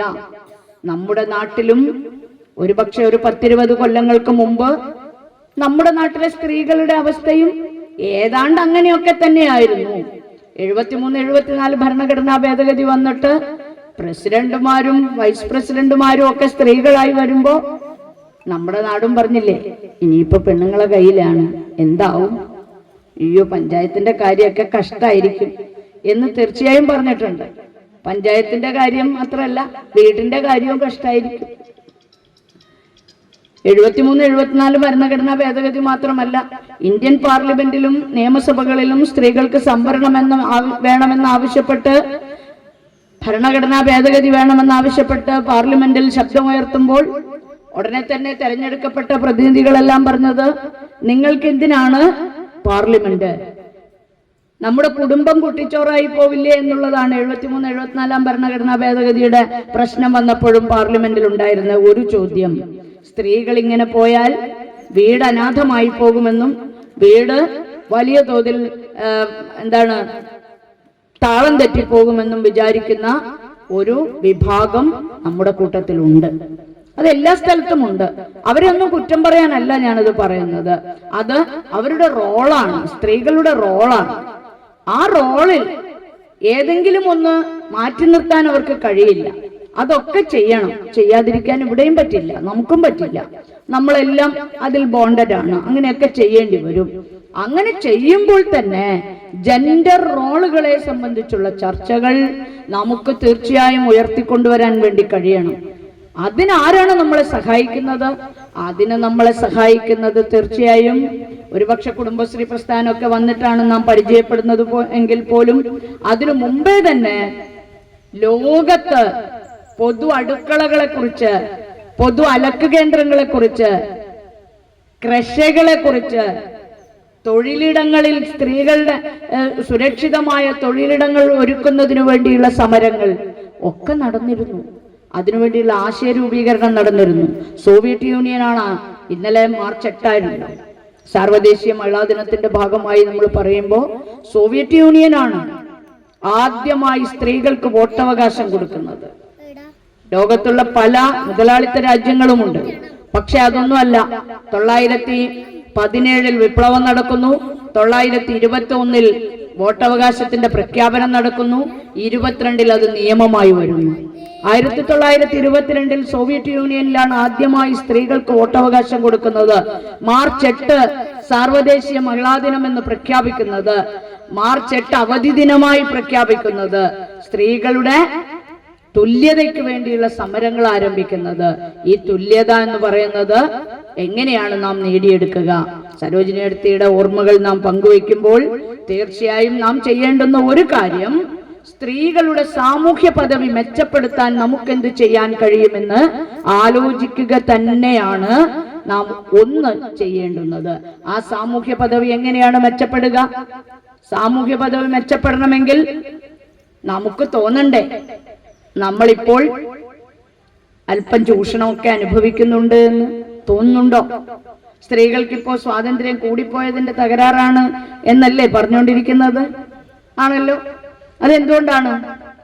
ഈ സ്വാതന്ത്ര്യം എന്ന് പറയുന്നത് എന്താണ് എന്നും ഈ സ്വാതന്ത്ര്യം ആരാണ് തരേണ്ടത് എന്നും എങ്ങനെയാണ് അത് വിനിയോഗിക്കേണ്ടത് എന്നും സംബന്ധിച്ച് വ്യക്തമായ ധാരണയില്ലാത്തത് കൊണ്ടാണ് നമ്മൾ അങ്ങനെ നിൽക്കുന്നത്. ഇപ്പോഴും ഇന്ത്യൻ ഭരണഘടനയാണോ നമ്മൾ പിന്തുടരുന്നത്, മനുസ്മൃതിയാണോ പിന്തുടരുന്നത്? ആലോചിച്ചു നോക്കൂ. ഇന്ത്യൻ ഭരണഘടനയിൽ എന്തു പറയുന്നുണ്ട്? സ്ത്രീയും പുരുഷനും തുല്യരാണ്. ആണോ? ആണോ? ശരിക്കും പണ്ടൊക്കെ നമ്മളോട് പറഞ്ഞുകൊണ്ടിരുന്നത് അങ്ങനെ എങ്ങനെയായാലും തുല്യരാവാൻ പറ്റില്ല എന്നൊക്കെയാണ്. ഇപ്പൊ അങ്ങനെ പറയില്ല. ഇപ്പൊ ആ വർത്തമാനമൊക്കെ നിർത്തി. എനിക്കിപ്പോഴും ഓർമ്മയുണ്ട്, നമ്മളോട് പണ്ടൊക്കെ പറയുമ്പോൾ നമ്മളോട് പറയും, പിന്നെ നിങ്ങളെന്നാ പിന്നെ ആ തെങ്ങുമ്മ കയറിയിരുന്ന് കാണിക്കൂ, ഇങ്ങനെയൊക്കെ പറയാറുണ്ടായിരുന്നു. ആ പറച്ചിലൊക്കെ നിർത്തി. ഇപ്പൊ എന്താണ്? ആൺകുട്ടിയേക്കും തെങ്ങുമ്മ കയറാൻ അറിയില്ല, പെൺകുട്ടിയേക്കും തെങ്ങുമ്മ കയറാൻ അറിയില്ല. പിന്നെ അറിയാൻ എല്ലാവർക്കും അറിയാം. എങ്ങനെയാണ്? മിഷ്യൻ ഉണ്ട്, അപ്പൊ അതിൽ കയറി അങ്ങ് പോകാം. ഞങ്ങൾക്ക് കണ്ണൂർ ജില്ലയിൽ മള്ള അസോസിയേഷന് ബിന്ദുരാജൻ കുട്ടിയുണ്ട്, പിന്നെ അവിടെ പെരിങ്ങോം ഏരിയയില്. അവിടെ ബിന്ദുരാജൻ കുട്ടി 2 മക്കളെയും പഠിപ്പിച്ച് ഡോക്ടർമാരാക്കിയത് തെങ്ങുമ്മ കയറി പണിയെടുത്തിട്ടാണ്. മനസ്സിലായില്ലേ?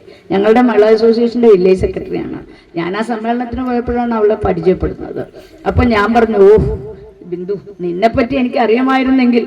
ഞാൻ കോളേജിലെല്ലാം പഠിക്കുമ്പോൾ നിങ്ങൾ ആണുങ്ങളും പെണ്ണുങ്ങളും ഒക്കെ തുല്യരാണെന്ന് പറയുമ്പോൾ ഞങ്ങളുടെ ഉത്തരം മുട്ടിക്കാൻ വേണ്ടി ചോദിച്ചുകൊണ്ടിരുന്ന ഒരു ചോദ്യമാണ്, നീ എന്നാ പിന്നെ തെങ്ങുമ്മ കയറി 2 തേങ്ങ ഇട് എന്ന് പറയുന്ന ഒരു ചോദ്യം. അത് അപ്പൊ ഞാൻ പറയുന്നേനെ എന്ന് പറയുമായിരുന്നു.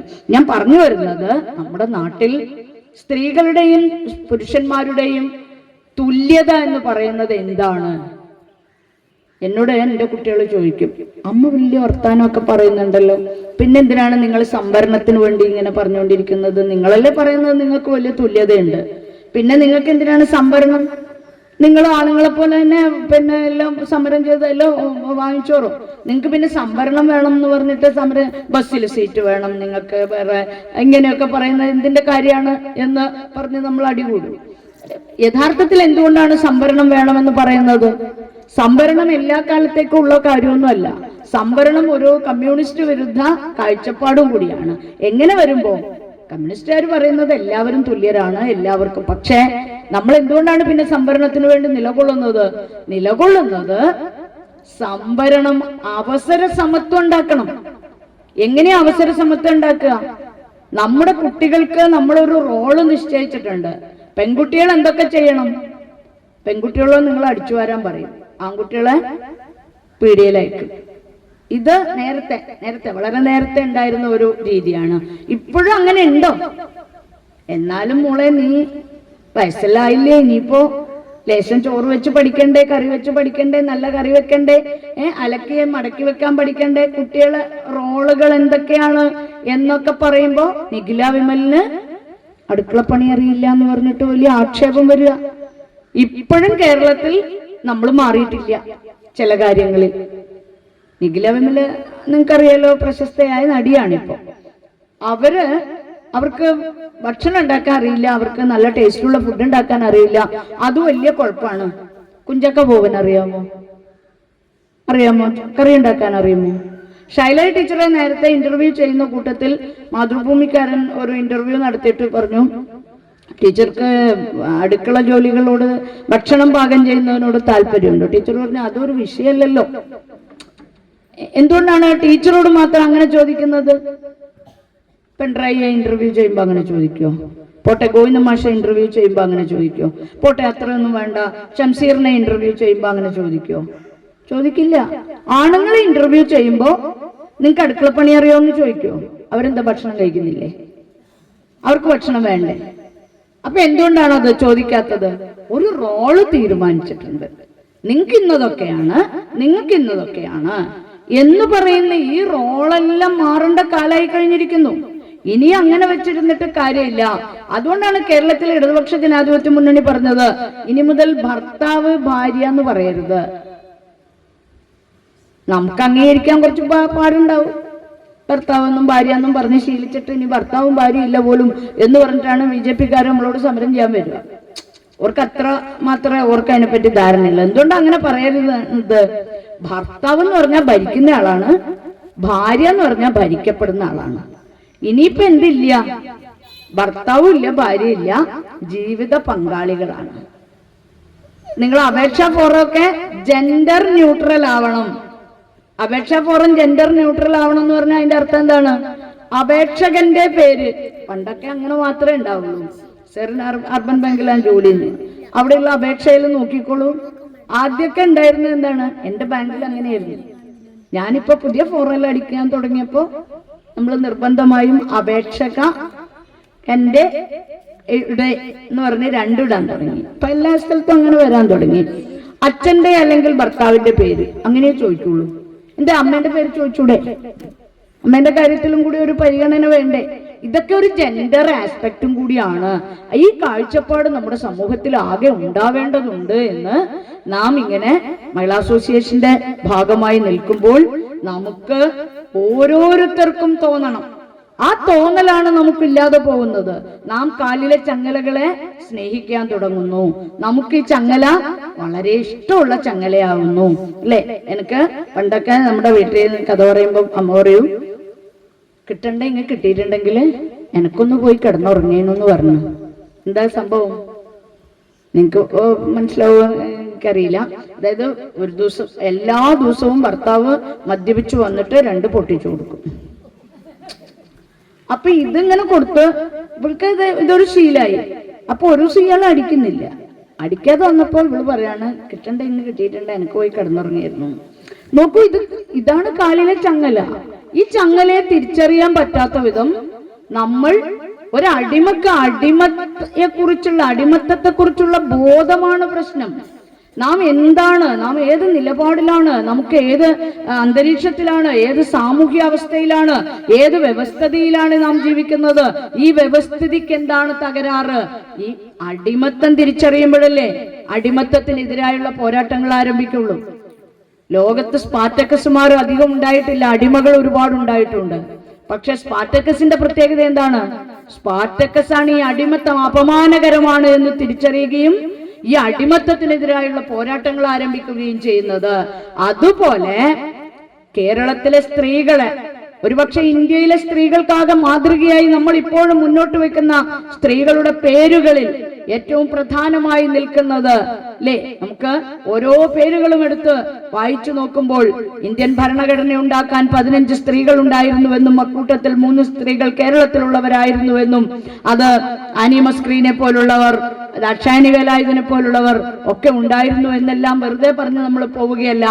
ഈ ചരിത്രം അത് സ്ത്രീകൾക്ക് കൂടി ഉള്ളതാണ് എന്ന് പറയുന്നതും കൂടിയാണ് ഞാൻ പറഞ്ഞു വന്നത്. നമുക്ക് ഈ പറയുന്ന ജെൻഡർ റോളുകളെ നമുക്കൊന്ന് മാറ്റി ഒരു പുനർനിർവചനം നടത്തേണ്ടതുണ്ട്. അങ്ങനെ ചെയ്യുമ്പോൾ മാത്രമാണ് നമ്മുടെ നാട്ടിൽ ചെറിയ മാറ്റങ്ങൾ ഉണ്ടാവുക. അതില്ലാതിരിക്കുമ്പോ ഉള്ള കുഴപ്പം എന്താണ്? ഉള്ള കുഴപ്പമുണ്ട്. ഞാൻ മഹിളാ അസോസിയേഷന്റെ പ്രവർത്തക എന്ന നിലയിൽ ഞങ്ങളുടെ അടുത്തേക്ക് വന്ന ഒരു പ്രശ്നം ഉണ്ടായിരുന്നു. ഞങ്ങൾ ചർച്ച ചെയ്ത ഒരു പ്രശ്നം. അതെന്താണ്? കോവിഡിന്റെ കാലത്ത് പിന്നെ 2 പേർ, അവർ ചെറുപ്പക്കാരാണ്. ഒരു ചെറുപ്പക്കാരനും ഒരു ചെറുപ്പക്കാരിയും ഭാര്യയും ഭർത്താവുമാണ്. ഇനി മുതൽ ഭാര്യ ഭർത്താവില്ല, ജീവിത പങ്കാളികളാണ്. ആ ജീവിത പങ്കാളികൾ ഒരു ഫ്ലാറ്റിലാണ് താമസിക്കുന്നത്. അവർ ഫ്ലാറ്റിൽ താമസിച്ചുകൊണ്ടിരിക്കുമ്പോൾ അവർക്ക് 8:30 മണിക്ക് അവരുടെ സിസ്റ്റം ഓൺ ചെയ്യണം. 2 പേരും IT ജീവനക്കാരാണ്. അവർ 2 പേരുടെയും സിസ്റ്റം ഓൺ ചെയ്യണം. അപ്പോൾ അവർ തലേ ദിവസം ഒരു പ്രശ്നം ഉണ്ടായി. ഭക്ഷണം ഒക്കെ പുറത്തുനിന്നാണ് ഓർഡർ ചെയ്ത് കൊണ്ടുവരലാണ്. അപ്പോൾ ഭക്ഷണം അങ്ങനെ തലേ ദിവസം ഓർഡർ ചെയ്ത ഭക്ഷണത്തിന് ഇവന് അത്ര ഇഷ്ടപ്പെട്ടില്ല. അപ്പൊ ഈ ചെറുപ്പക്കാരൻ പറഞ്ഞു, നിന്നോട് ആരാണ് ഫുഡ് ഓർഡർ ചെയ്യാൻ പറഞ്ഞത്? ഇത് എന്ത് ഫുഡാണ് നീ ഓർഡർ ചെയ്തിരിക്കുന്നത്? ഇത് അത്ര വൃത്തിയില്ലല്ലോ, അത്ര ശരിയായില്ലല്ലോ, അത്ര ടേസ്റ്റ് പോരല്ലോ. ഇനി മുതൽ ഞാൻ എൻ്റെ ഫുഡ് ഓർഡർ ചെയ്തോളാം. അപ്പൊ ഇവിടെ പറഞ്ഞു, ശരി, ഞാൻ പിന്നെ എല്ലാ ദിവസവും ഞാനാണല്ലോ ഇത് ചെയ്തുകൊണ്ടിരിക്കുന്നത്, അതുകൊണ്ട് ഞാൻ ഓർഡർ ചെയ്തതാണ്. ഇനിയിപ്പോ നിങ്ങൾക്ക് നിങ്ങളുടെ ഫുഡ് ഓർഡർ ചെയ്യാം, എനിക്ക് എൻ്റെ ഫുഡ് ഓർഡർ ചെയ്യാം എന്ന് പറഞ്ഞിട്ട് 2 പേരും ഈ പറയുന്ന തീരുമാനിച്ചു. അതങ്ങ് വിട്ടു. ഇവള് പിറ്റേ ദിവസം രാവിലെ എഴുന്നേറ്റ് ഫുഡ് ഓർഡർ ചെയ്ത് ഫുഡ് വന്നു. ഇവനെന്ത് ചെയ്തു? ഇവൻ ഉറങ്ങിപ്പോയി. ഇവൻ പതിവ് പോലെ ഉറങ്ങി. 8:15 എഴുന്നേറ്റിട്ട് നോക്കുമ്പോ ഫുഡില്ല. ഇവളെന്ത് ചെയ്തിരിക്കുകയാണ്? പല്ലും തേച്ച് വരുമ്പോഴേക്ക് 8:30 മണിയായി. ഇവള് സിസ്റ്റം ഓൺ ചെയ്തിട്ട് ഇരുന്നിരിക്കുന്നു. ഇവന് ഫുഡില്ല. ഇവൻ വൈകി. അപ്പൊ ഇവളെ ലാപ്ടോപ്പ് എടുത്ത് ഒരൊറ്റയേർ. മനസ്സിലായില്ലേ? നിങ്ങൾ പഴയ അമ്മ നോവലൊക്കെ വായിക്കുന്നത് പോലെ ഇതൊരു സിസ്റ്റം. മൂപ്പർ എന്ത് ചെയ്തു? മൂപ്പർ അത് വലിച്ചെറിഞ്ഞു. അവൾക്കാകെ പ്രഷറായി. അവര് തമ്മിൽ വലിയ തർക്കമായി, മിണ്ടാട്ടം ഇല്ലാതായി, പ്രയാസങ്ങളിലായി.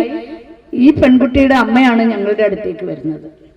ഒന്ന് പ്രശ്നം പറഞ്ഞു തീർക്കണം, അവർ ഡിവോഴ്സ് നോട്ടീസ് കൊടുത്തിരിക്കുന്നു. ഡിവോഴ്സിന് ഇപ്പൊ വലിയ കാര്യമൊന്നും ഇല്ല കേട്ടോ. ഇപ്പൊ അത്രയൊന്നും വേണ്ട. ഡിവോഴ്സ് വ്യാപകമായി നടന്നുകൊണ്ടിരിക്കുകയാണ്. അതിന്റെ കാര്യകാരണങ്ങളിലേക്കെല്ലാം നമ്മൾ പോകണം.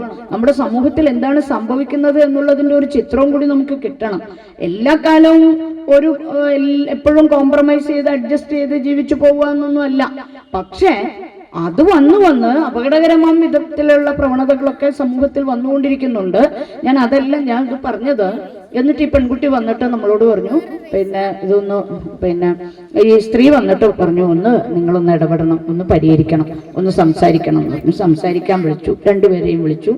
രണ്ടുപേരുടെ അമ്മമാരും രണ്ടുപേരും ഇരിക്കുകയാണ്. അപ്പോൾ ഒരാള് പറഞ്ഞു, അവള് പറഞ്ഞു ഇങ്ങനെയാണ് എന്ന് പറഞ്ഞു. അപ്പോ ഇയാള് പറഞ്ഞു, ഞാൻ എൻ്റെ വിവാഹം കഴിയുന്നത് വരെ ഒരു ഗ്ലാസ് വെള്ളം എനിക്ക് എൻ്റെ കൈ കൊണ്ട് എടുത്ത് കുടിക്കേണ്ടി വന്നിട്ടില്ല. ഞാൻ രാവിലെ എഴുന്നേറ്റ് വരുമ്പോൾ പല്ല് തേച്ച് വരുമ്പോൾ ഒരു ഗ്ലാസ് ചായ, നല്ല ചൂടുള്ള ചായ എനിക്ക് കിട്ടും.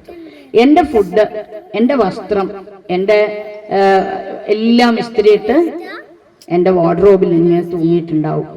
എനിക്ക് ഒരു കാര്യത്തെക്കുറിച്ചും ആലോചിക്കേണ്ടിയിരുന്നില്ല. എൻ്റെ ജോലി മാത്രമേ ഞാൻ ആലോചിക്കേണ്ടിയിരുന്നുള്ളൂ. വിവാഹം കഴിഞ്ഞപ്പോഴാണ് ഈ പ്രശ്നങ്ങളൊക്കെ വന്നത്. എനിക്ക് ഇവളെ എപ്പോഴും അലക്കിയിടുന്നില്ല. അലക്കണ്ടേ? പിന്നെ അലക്കാണ്ട് ഇല്ലേ? അലക്കണം. അലക്കണം. ഞാൻ അലക്കണം എന്ന് പറഞ്ഞത് എല്ലാവർക്കും ഒരു സമാധാനമായി. ആലോചിച്ചോളൂ. അലക്കണ്ടേ? അലക്കാതെ കൊടുക്കാൻ പറ്റില്ല. ആരലക്കണം എന്നുള്ളത് മാത്രമേ ചോദ്യമുള്ളൂ. ആർക്കും അലക്കിക്കൂടാത്തത് എന്നതും ഒരു വിഷയമാണ്. ഞാൻ അതിലേക്കൊന്നും അല്ല പോകുന്നത്. ഞാൻ പറഞ്ഞു വരുന്നത്, ഇപ്പൊ അവനിങ്ങനെ അവന്റെ ഒരുപാട് പ്രയാസങ്ങൾ പറഞ്ഞു. പിന്നെ അവന്റെ അമ്മയാണ് സംസാരിച്ചത്. അവന്റെ അമ്മ പറഞ്ഞു, ഇതൊന്നും ഈ കുട്ടീനെ പറഞ്ഞിട്ടൊന്നും കാര്യമില്ല, ഇതിനെ പോറ്റിയതിന്റെ കുഴപ്പമാണ്.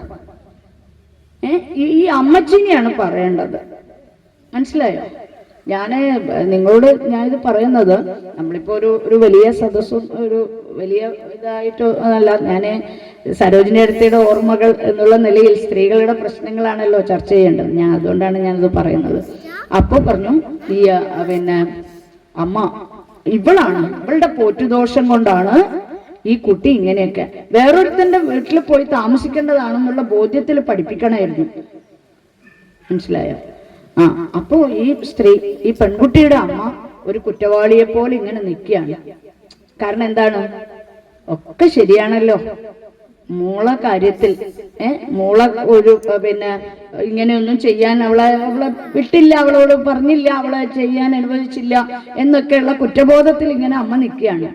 അപ്പൊ ഇങ്ങനെ അമ്മേനെ കുറ്റം പറഞ്ഞ്, അതുകൊണ്ട് ഇവക്ക് മക്കളെ പോറ്റാൻ അറിയണ്ടേ, പെൺകുട്ടികളെ എങ്ങനെയാ നോക്കണ്ടേന്ന് അറിയണ്ടേ എന്നെല്ലാം പറഞ്ഞ് ഇങ്ങനെ കത്തി കയറി നടക്കുമ്പോ ഈ പെൺകുട്ടി പറഞ്ഞു, മാഡം ഇനി ഇവരൊരക്ഷരം മിണ്ടിയാൽ ഞാൻ ഇവിടെ നിന്ന് ഇറങ്ങിപ്പോവും. എൻ്റെ അമ്മയെ കുറിച്ച് ഇനി ഒരു വാക്ക് അവർ മിണ്ടിപ്പോകരുത്. അവരെന്നെ കുറിച്ച് പറയട്ടെ, അവരെന്റെ അമ്മയെ കുറിച്ച് പറയരുത്. എനിക്ക് 1.25 ലക്ഷം രൂപ ശമ്പളമുണ്ട്, ഇവന് 1,08,000 രൂപയാണ് ശമ്പളം. 17,000 വ്യത്യാസം. അതല്ല, ഞാൻ 1ാം റാങ്ക് വാങ്ങിയാണ് പാസ്സായത് MCAക്ക്. ഞാൻ പഠിച്ച എല്ലാ ക്ലാസ്സിലും ഞാൻ ടോപ്പായിരുന്നു. എൻ്റെ അമ്മ പാത്രം കഴുകിയിട്ടും പറമ്പത്ത് പണിയെടുത്തിട്ടും കഷ്ടപ്പെട്ട്, എൻ്റെ അച്ഛൻ മരിച്ചത് ഞാൻ 4ാം ക്ലാസ്സിൽ പഠിക്കുമ്പോഴാണ്. 4ാം ക്ലാസ്സിൽ പഠിക്കുമ്പോൾ അച്ഛൻ മരിച്ചിട്ട് എൻ്റെ അമ്മ മറ്റൊരു കല്യാണം പോലും കഴിക്കാതെ എന്നെ വളർത്തി ഇങ്ങനെയൊക്കെ ആക്കിയിട്ട് ഞാനിപ്പോ 1.25 ലക്ഷം രൂപ ശമ്പളം വാങ്ങിച്ച് ജീവിക്കുന്നുണ്ടെങ്കിൽ എൻ്റെ അമ്മയ്ക്ക് എന്നെ പോറ്റാൻ അറിയുന്നത് കൊണ്ടാണ്. അതുകൊണ്ട് എൻ്റെ അമ്മയെ കുറിച്ച് ഇനി ഒരു വാക്ക് ഇവർ മിണ്ടിപ്പോയാൽ സംഭവം മാറും. സീരിയസ് ആയില്ലേ? അപ്പോ ഈ അമ്മ പറഞ്ഞു, മോളെ അങ്ങനെയൊന്നും പറയല്ല, മോളെ അങ്ങനെയൊന്നും പറയല്ല. അപ്പൊ ഇവള് പറഞ്ഞു, അതുകൊണ്ട് എൻ്റെ കുഴപ്പമില്ല, എനിക്ക് ചായ ഉണ്ടാക്കാൻ അറിയാം, ഞാൻ ചായ ഉണ്ടാക്കിയിട്ടാണ് കുടിക്കാറുള്ളത്. ചായ ഉണ്ടാക്കുമ്പോൾ ഞാൻ ഇവനും കൊടുക്കാറുണ്ട്, ഞാൻ ഇവന് കൊടുക്കാതെ ഒരിക്കലും ചായ കുടിക്കാറുമില്ല. പിന്നെയോ എപ്പോഴും ഫുഡ് ഉണ്ടാക്കാൻ ഞാനും രാവിലെ 8:30 മണിക്ക് ജോലിക്കിരിക്കണം. 8:30 മണിക്ക് തന്നെയാണ് ഇവനും 2 കൈയുണ്ട്, 2 കാലുണ്ട്, ഞാനൊരു വികലാംഗനെയൊന്നും അല്ല കല്യാണം കഴിച്ചത് എന്നൊക്കെ പറഞ്ഞ് ഇവളങ്ങനെ പറയാണ്. അപ്പോ ഇങ്ങനെ ഞാൻ പറഞ്ഞു, നീ നിർത്ത്, നമുക്ക് സമാധാനമായിട്ട് പറയാം, നമ്മള് യോജിക്കാനല്ലേ ഇരിക്കുന്നത്, അതുകൊണ്ട് ഇങ്ങനെ പറയില്ല എന്ന് പറഞ്ഞു. അപ്പൊ അവള് പറഞ്ഞു, അല്ല, അതുകൊണ്ട് ആ മാതിരി വർത്തമാനമൊന്നും വേണ്ട, അതുകൊണ്ട് എൻ്റെ അമ്മയ്ക്ക് ഒരു കുറ്റവും ഇല്ല എന്ന് ഇവള് പറഞ്ഞു വരികയാണ്. ഞാനിത് നിങ്ങളോട് ഇത്ര വിശദമായി പറയുന്നത്, ഇത് നമ്മുടെ നാട്ടിലൊക്കെ നടക്കുന്ന ചർച്ചകളാണ്. നമ്മുടെയൊക്കെ ചുറ്റുവട്ടങ്ങളിലൊക്കെ ഈ ഒരു ഭാഗമുണ്ട്. എന്നിട്ട് അവർ പറഞ്ഞു, അതുകൊണ്ട് തലേ ദിവസം ഇവൻ വേണ്ടാന്ന് പറഞ്ഞത് കൊണ്ടാണ് ഞാൻ ഓർഡർ ചെയ്യാതിരുന്നത്. ഞാനല്ലാതെ ഭയങ്കരമായ ഫെമിനിസം ഒന്നും പറഞ്ഞിട്ട് അങ്ങനെ കാര്യങ്ങളൊന്നുമല്ല. അണ്ടർവെയർ പോലും കഴുകാൻ അറിയില്ല. മനസ്സിലായോ? ഈ പെൺകുട്ടി പറയാണ്, ഇവന്റെ അണ്ടർവെയർ പോലും കഴുകാൻ അറിയില്ല. എന്ത് പഠിപ്പിക്കലാണ് പഠിപ്പിച്ചത്? നെക്സ്റ്റ് ചോദ്യം. മനസ്സിലായോ? ആരാണ് പഠിപ്പിച്ചത്? എനിക്ക് എന്റെ വസ്ത്രങ്ങളൊക്കെ നല്ല വൃത്തിയിൽ കഴുകാൻ അറിയാം. എന്റെ അമ്മ എന്നെ അതെല്ലാം പഠിപ്പിച്ചിട്ടുണ്ട്. നിങ്ങളാണ് പഠിപ്പിക്കാതിരുന്നത്. ഇപ്പൊ നേരെ തിരിച്ചായി എലിഗേഷൻ. മനസ്സിലായോ? അല്ലേ? അപ്പൊ അവര് പറഞ്ഞു, ആണുങ്ങൾ അലക്കാനാ? ചോദ്യമായി. എന്താ ആണുങ്ങൾ അലക്കാതെയാണ് വിടുന്നത്? ഇവളുടെ ചോദ്യം. നോക്കൂ, ഈ തർക്കം ഞാൻ എല്ലാം പറഞ്ഞാൽ ഇവിടെ ഭയങ്കര കുഴപ്പമുണ്ടാവും. അതുകൊണ്ട് ഞാൻ അതൊന്നും പറയാനല്ല. ഞാൻ പറഞ്ഞു, നിർത്തുമോളെ നിർത്ത്, നമുക്ക് ഇതിനൊരു പരിഹാരം ഉണ്ടാക്കാം എന്ന് പറഞ്ഞു. അപ്പോ രണ്ടുപേരെയും വിളിച്ചിരുത്തി വീണ്ടും സംസാരിച്ചു. അപ്പൊ അവൻ പറഞ്ഞു, മാഡം അതൊക്കെ ശരി തന്നെയാണ്, ഞങ്ങളിപ്പോ പഴയ കാലമൊന്നും അല്ലല്ലോ, പുതിയ കാലത്ത് ഞാൻ എൻ്റെതൊക്കെ വാഷ് ചെയ്യാൻ തുടങ്ങിയിട്ടുണ്ട്, അതൊക്കെ ശ്രമിക്കുന്നുണ്ട് എന്നൊക്കെ പറഞ്ഞു. അവർ കോംപ്രമൈസായി, അവരൊരുമിച്ച് ജീവിക്കാൻ തുടങ്ങി. ഞാൻ നിങ്ങളോട് പറയാൻ പോകുന്നത് അതാണ്. ഞാൻ ഈ സംഭവം എൻ്റെ ഒരു യൂണിറ്റ് യോഗത്തിൽ പറഞ്ഞു, എൻ്റെ മഹിളാ അസോസിയേഷന്റെ ഒരു യൂണിറ്റ് കൺവെൻഷനിൽ പറഞ്ഞതെല്ലാം കഴിഞ്ഞു, ചർച്ചയൊക്കെ കഴിഞ്ഞു, നമ്മൾ പിരിഞ്ഞു, ഇറങ്ങി. ഞാൻ ഇപ്പം പ്രസംഗിച്ച് കഴിഞ്ഞിട്ട് ഇറങ്ങുന്ന പോലെ ഇറങ്ങിയപ്പോൾ ഒരു വയസ്സായ സ്ത്രീ വന്നിട്ട് എന്നോട് പറഞ്ഞു, എന്നാലും എൻ്റെ നെഞ്ഞുമെന്ന് അത് പോന്നില്ല മോളെ എന്ന് പറഞ്ഞു. ഏത് എങ്ങനെയൊക്കെ ഇറങ്ങി? ഏതിറങ്ങി? ഭക്ഷണം എങ്ങനെ ഭർത്താവിന് കൊടുക്കാതെ അവള് കഴിച്ചു എന്നാ ചോദ്യം. എനിക്കതങ്ങോട്ട് വിചാരിച്ചൂടാ.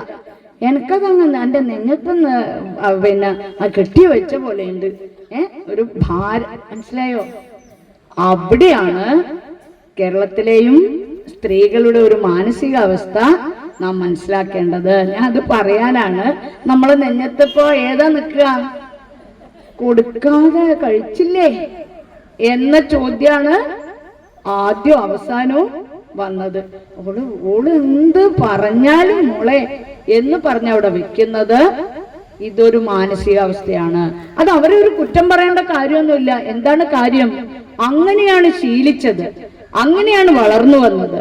അതിൽ നിന്ന് മാറിയിട്ട് ആലോചിക്കുക എന്ന് പറയുന്നത്, ഒഴുക്കിനെതിരെ നീന്തുക എന്നത് ബുദ്ധിമുട്ടുള്ള കാര്യമാണ്. എന്നാൽ ഒഴുക്കിനെതിരെ നീന്തിയിട്ടാണ് നമ്മൾ കാണുന്നത് അത്രയും നേടിയെടുത്തത്.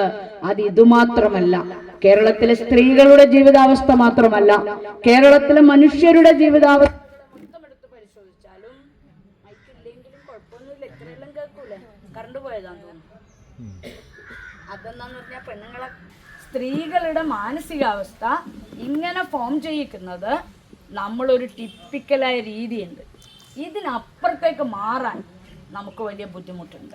അതുണ്ടാവുന്നത് അതിനെയാണ് ചരിത്രം വെച്ച് നമ്മൾ പഠിക്കേണ്ടത്. മനുഷ്യരുടെ ജീവിതാവസ്ഥയും ഇങ്ങനെ തന്നെയായിരുന്നു. നല്ല പേരിടാൻ, മീശ വെച്ച് നടക്കാൻ, നല്ല കളറുള്ള മുണ്ടുടുക്കാൻ, എന്തിനായിരുന്നു നമുക്ക് അവകാശമുണ്ടായിരുന്നത്? അമ്പലത്തിൽ പോകാൻ, പ്രാർത്ഥിക്കാൻ, ഒന്നിനും അവകാശമുണ്ടായിരുന്നില്ല. അങ്ങനെ അവകാശം ഇല്ലാതിരുന്ന ഒരു നാടിനെ മാറ്റിയെടുക്കാൻ നടത്തിയിട്ടുള്ള അതിതീവ്രമായ പ്രവർത്തനമുണ്ട്. ആ അതിതീവ്രമായ പ്രവർത്തനങ്ങളാണ്, ആത്യന്തം വിപ്ലവകരമായ പ്രവർത്തനങ്ങളാണ് ഒരുപക്ഷെ ഞാനും നിങ്ങളുമെല്ലാം ഈ നാടിനെ മാറ്റിയെടുത്തു എന്ന് പറയുന്നതിനും അപ്പുറം നമ്മുടെ പൂർവികർ ഇതിനുവേണ്ടി നടത്തിയിട്ടുള്ള ത്യാഗോജ്വലമായ പോരാട്ടമുണ്ട്. അത് മണ്ടോടിക്കണ്ണനാവട്ടെ, കയ്യൂർ സഖാക്കളാവട്ടെ, കരിവള്ളൂരാവട്ടെ, ആ കൂട്ടത്തിലെല്ലാം ആരുകൂടി ഉണ്ടായിരുന്നു? കഞ്ഞിവെക്കാൻ സ്ത്രീകളും ഉണ്ടായിരുന്നു. ആ കഞ്ഞിവെച്ച സ്ത്രീകളെ കൂടി ചരിത്രത്തിന്റെ ഭാഗമാക്കി മാറ്റാൻ നമുക്ക് കഴിയണം. അവർ കൂടി ഇല്ലായിരുന്നുവെങ്കിൽ എങ്ങനെയാണ് ഈ നാട് മുന്നോട്ട് പോകുമായിരുന്നത് എന്ന് നമ്മൾ ചരിത്രം പഠിപ്പിക്കുമ്പോൾ തീർച്ചയായും ഓർമ്മിക്കുക തന്നെ വേണം. അത് സ്ത്രീകളുടെ ഹിസ്റ്ററി മാത്രമല്ല, ഹെർ സ്റ്റോറി കൂടിയാണ്. അവളുടെയും കൂടി ചരിത്രമാണ് ഈ കേരളത്തിന്റെയും ലോകത്തിന്റെയും ആകെ സമര ചരിത്രം എന്നുള്ളത്. സർവദേശീയ മഹിളാ ദിനം ഇന്നലെ ആഘോഷിക്കുമ്പോൾ 917 മാർച്ച് മാസം 8-ാം തീയതി സോവിയറ്റ് യൂണിയനിൽ നടന്നിട്ടുള്ള സമരം എന്ന് പറയുന്നത് 1000, 2000, 3000, 4000 ഓരോ തൊഴിൽശാലകളിൽ നിന്നും ആയിരക്കണക്കിന് സ്ത്രീകൾ പുറത്തേക്കിറങ്ങി വന്നിട്ട് സാമ്രാജ്യത്വത്തിനെതിരെ, 1-ാം ലോക മഹായുദ്ധത്തിനെതിരെ ഞങ്ങളുടെ പുരുഷന്മാരെ ഞങ്ങൾക്ക് വിട്ടുതരണമെന്ന് ആവശ്യപ്പെട്ടുകൊണ്ട് സാർ ചക്രവർത്തിയുടെ യുദ്ധക്കൊതിക്കെതിരെ ഒക്കെ സ്ത്രീകളുടെ വലിയ മുന്നേറ്റമായിരുന്നു. ആ മുന്നേറ്റത്തിന് കണ്ടിട്ടാണ് ലെനിൻ പറയുന്നത്, ഇതാ സോവിയറ്റ് യൂണിയനിലെ തൊഴിലാളികൾക്ക് പ്രായപൂർത്തിയായിരിക്കുന്നു, അത് വിപ്ലവത്തിന് പാകമായിരിക്കുന്നു എന്ന് പറഞ്ഞത് അങ്ങനെ ഒരു ഘട്ടത്തിലായിരുന്നു. അങ്ങനെയാണ് 917 മാർച്ച് 8 മുതൽ അങ്ങോട്ട് നവംബർ 7 വരെയുള്ള കാലം, ഒക്ടോബർ സോഷ്യലിസ്റ്റ് വിപ്ലവം എന്ന് പറയുന്ന ഈ 5-6 മാസ കാലത്തിനിടയിൽ സ്ത്രീകൾ നോന്തി കുറിച്ച പോരാട്ടം ഉണ്ടായിരുന്നു. അതായത് ലോകം എവിടെയൊക്കെ മാറിയിട്ടുണ്ടോ അവിടെയെല്ലാം സ്ത്രീകളുടെ കൂടി സമരങ്ങൾക്ക് വലിയ പ്രസക്തിയും വലിയ പങ്കും വഹിക്കാൻ നമുക്ക് കഴിഞ്ഞിട്ടുണ്ട്. പക്ഷെ നമുക്ക് ആ പങ്ക് വ്യവച്ഛേദിച്ചറിയാൻ, അതിന്റെ വില തിരിച്ചറിയാൻ, അതിന്റെ മഹത്വരം എന്താണെന്ന് പറയാൻ നമുക്ക് കഴിയുന്നില്ല എങ്കിൽ നാം വീണ്ടും വീണ്ടും പിറകിലോട്ട് പോയിക്കൊണ്ടേയിരിക്കും. അങ്ങനെ പോയിക്കൂടാ, നമുക്ക് മുന്നോട്ട് വന്നേ പറ്റുള്ളൂ. പക്ഷേ ഇപ്പൊ നാം കുറെ കൂടി ശാക്തീകരിക്കപ്പെട്ടിട്ടുണ്ട്. നാം കുറെ കൂടി കാര്യങ്ങളൊക്കെ തിരിച്ചറിഞ്ഞിട്ടുണ്ട്. കാര്യങ്ങളൊക്കെ തിരിച്ചറിയുമ്പോൾ വേറൊരു അപകടം നമുക്കിടയിലേക്ക് വന്നു ചേരുകയാണ്. ആ അപകടത്തിലെ ഒന്നാണ് ഈ പറയുന്ന ശാക്തീകരിക്കപ്പെട്ട സ്ത്രീകൾക്കിടയിലേക്ക് വിശ്വാസത്തിന്റെ രീതിയിൽ വർഗീയത കടന്നു വരുന്നു. കേരളത്തിലും ഇന്ത്യയിലും ആകെ സംഭവിച്ചുകൊണ്ടിരിക്കുന്ന വലിയ പ്രശ്നം എന്നതാണ് അല്ലേ? നിങ്ങളൊന്ന് ആലോചിച്ച് നോക്കിയാൽ മതി. വിശ്വാസം ഇപ്പം നമുക്ക് എല്ലാവർക്കും വിശ്വാസമുണ്ട്. നമ്മളമ്മ പറയും, എൻ്റെ പടിഞ്ഞിറ്റേന്ന് വിളിച്ച എൻ്റെ ദൈവത്താറ് വിളി കേൾക്കും. നിങ്ങൾക്ക് ഇവിടെ ദൈവത്താറുണ്ടോയെന്ന് എനിക്കറിയില്ല. നമ്മളെ നാട്ടിൽ ദൈവത്താറുണ്ട്, നിങ്ങൾക്ക് വേറെ ആയിരിക്കും പേര്. എന്തോ ആയിക്കോട്ടെ, നിങ്ങൾക്ക് കാര്യം മനസ്സിലായല്ലോ. ഈ ദൈവത്താറ് വിളി കേൾക്കുമെന്ന് പറയുന്നത് അത് അലറി വിളിക്കേണ്ട കാര്യമൊന്നുമില്ല കേട്ടോ. പ്രാർത്ഥിച്ചാൽ ദൈവത്താറ് വിളി കേൾക്കും. പക്ഷെ ഇപ്പൊ ആ ഭക്തിക്കൊക്കെ മാറ്റം വന്നിരിക്കുന്നു. ആ ഭക്തിയുടെ രൂപമൊക്കെ മാറിയിരിക്കുന്നു. നമ്മൾ വിചാരിക്കുന്നത് എന്തുമാവട്ടെ ഭക്തിയാണല്ലോ എന്നുള്ളതാണ്. അതിന് ഏറ്റവും കൂടുതൽ സ്വാധീനിക്കാൻ കഴിയുന്നതും നമ്മുടെ സ്ത്രീകളെയാണ്. അത് വന്ന് ഭക്തി, വിശ്വാസം എന്നതൊക്കെ മാറിയിട്ട് അന്ധവിശ്വാസത്തിന്റെ പുതിയ വഴികളിലേക്ക് പോകുന്നു. മെല്ലെ മെല്ലെ മെല്ലെ പുതിയ രൂപങ്ങൾ വന്നു ചേരുന്നു. അതിന്റെ ഒരു ലക്ഷണം എവിടെയാ കണ്ടത്? കേരളത്തിൽ 2 ലക്ഷണം ഞാൻ പറയും. ഒന്ന്, കുംഭമേള നടന്നല്ലോ. കുംഭമേള മഹാകുംഭമേളയാണ്. 140 വർഷങ്ങൾക്ക് ശേഷം വന്നു ചേരുന്ന കുംഭമേളയാണ്. കാണാൻ പോകാൻ ഒരുപാട് ആള്. ഞാൻ ഇപ്പോൾ വരുമ്പോൾ ഇവിടെ വടകരയാന്ന് തോന്നുന്നു ബോർഡ് കണ്ടത്, കുംഭമേള യാത്ര. നമ്മുടെയൊക്കെ പ്രദേശത്ത് നിന്ന് ആളുകൾ ടൂറായി പോയിട്ടുണ്ട്. ഒക്കെ പോകേണ്ടതാണ്, ലോകം മുഴുവൻ കാണേണ്ടതാണ്. ആ കൂട്ടത്തിൽ നമ്മളെല്ലാം കാണുകയും അറിയുകയും ഒക്കെ വേണം. എനിക്കറിയാം, എൻ്റെ വീട്ടില് എൻ്റെ അമ്മ പറയും, പിന്നെ മോളെ നമ്മൾ UP-യിലെല്ലാം പോയി കഴിഞ്ഞാൽ ഗംഗാനദി, എൻ്റെ മോനോട് പറയും, മോനെ ഗംഗാനദീൻ്റെ ഒരു കുപ്പിയിലെ വെള്ളം അത് ഞാൻ മരിക്കുമ്പോൾ തൊട്ട് തരണം എന്ന് പറയും. അത് അവരുടെ വിശ്വാസമാണ്. അമ്മയ്ക്കറിയില്ല ഗംഗാനദിയിൽ മുഴുവനും കോവിഡ് കാലത്ത് ജഡങ്ങൾ ഒഴുകി നടക്കുകയായിരുന്നു എന്നും ആ ഫോട്ടോ എടുത്തതിന്റെ പേരിൽ ഒരു ചെറുപ്പക്കാരൻ ഫോട്ടോഗ്രാഫറെ പാകിസ്ഥാനിൽ വെച്ച് കൊല ചെയ്യപ്പെടുകയുണ്ടായി എന്നൊന്നുമുള്ള വാർത്തകളൊന്നും അമ്മക്കറിയില്ല, പാവം. പക്ഷെ ഗംഗാനദി എന്ന് പറയുന്ന പരമപുണ്യ നദിയെ, അത് വന്നു ചേരുന്ന ഇടങ്ങളെക്കുറിച്ച്, അതിന്റെ പുണ്യപുരാണ കഥകളെക്കുറിച്ചെല്ലാം അവർക്കറിയാം. അതുകൊണ്ട് തന്നെ അത് അവർക്ക് വളരെ പരിപാവനമാണ്. ഞങ്ങളുടെ വീട്ടിൽ ഇപ്പോഴും അവരെല്ലാം ഉണ്ട് കേട്ടോ. അത് അമ്മക്കത് നിർബന്ധമാണ്, അത് അവിടെ ഉണ്ടാവണം. അമ്മ വിചാരിക്കുന്നത് അത് അച്ഛന് തൊട്ട് കൊടുത്തിട്ടുണ്ട്, ഇനിയിപ്പോൾ അമ്മക്ക് തൊട്ട് കൊടുക്കണം എന്ന് അമ്മ പറഞ്ഞിട്ടുണ്ട്. അപ്പൊ അമ്മ എന്നോട് പറയും, നീ ഇന്ന് എനിക്ക് വിശ്വാസമില്ല, അത് നീ ഏച്ചിമാരെ ഏൽപ്പിച്ചാൽ മതി, ഞാൻ അവളോട് പറഞ്ഞിട്ടുണ്ട് എന്ന് പറയും. ഞാൻ പറയും, അമ്മ മരിക്കാൻ പോകുമ്പോൾ നല്ല വെള്ളമല്ലേ നമ്മൾ തരണ്ടെന്ന് പറയുമ്പോഴാണ് അമ്മ പറയാ, നീ അത് തന്നാൽ മതി, ഓള് തന്നോളും എന്ന് പറയും. അങ്ങനെ അത് വെച്ചിട്ടുണ്ട്.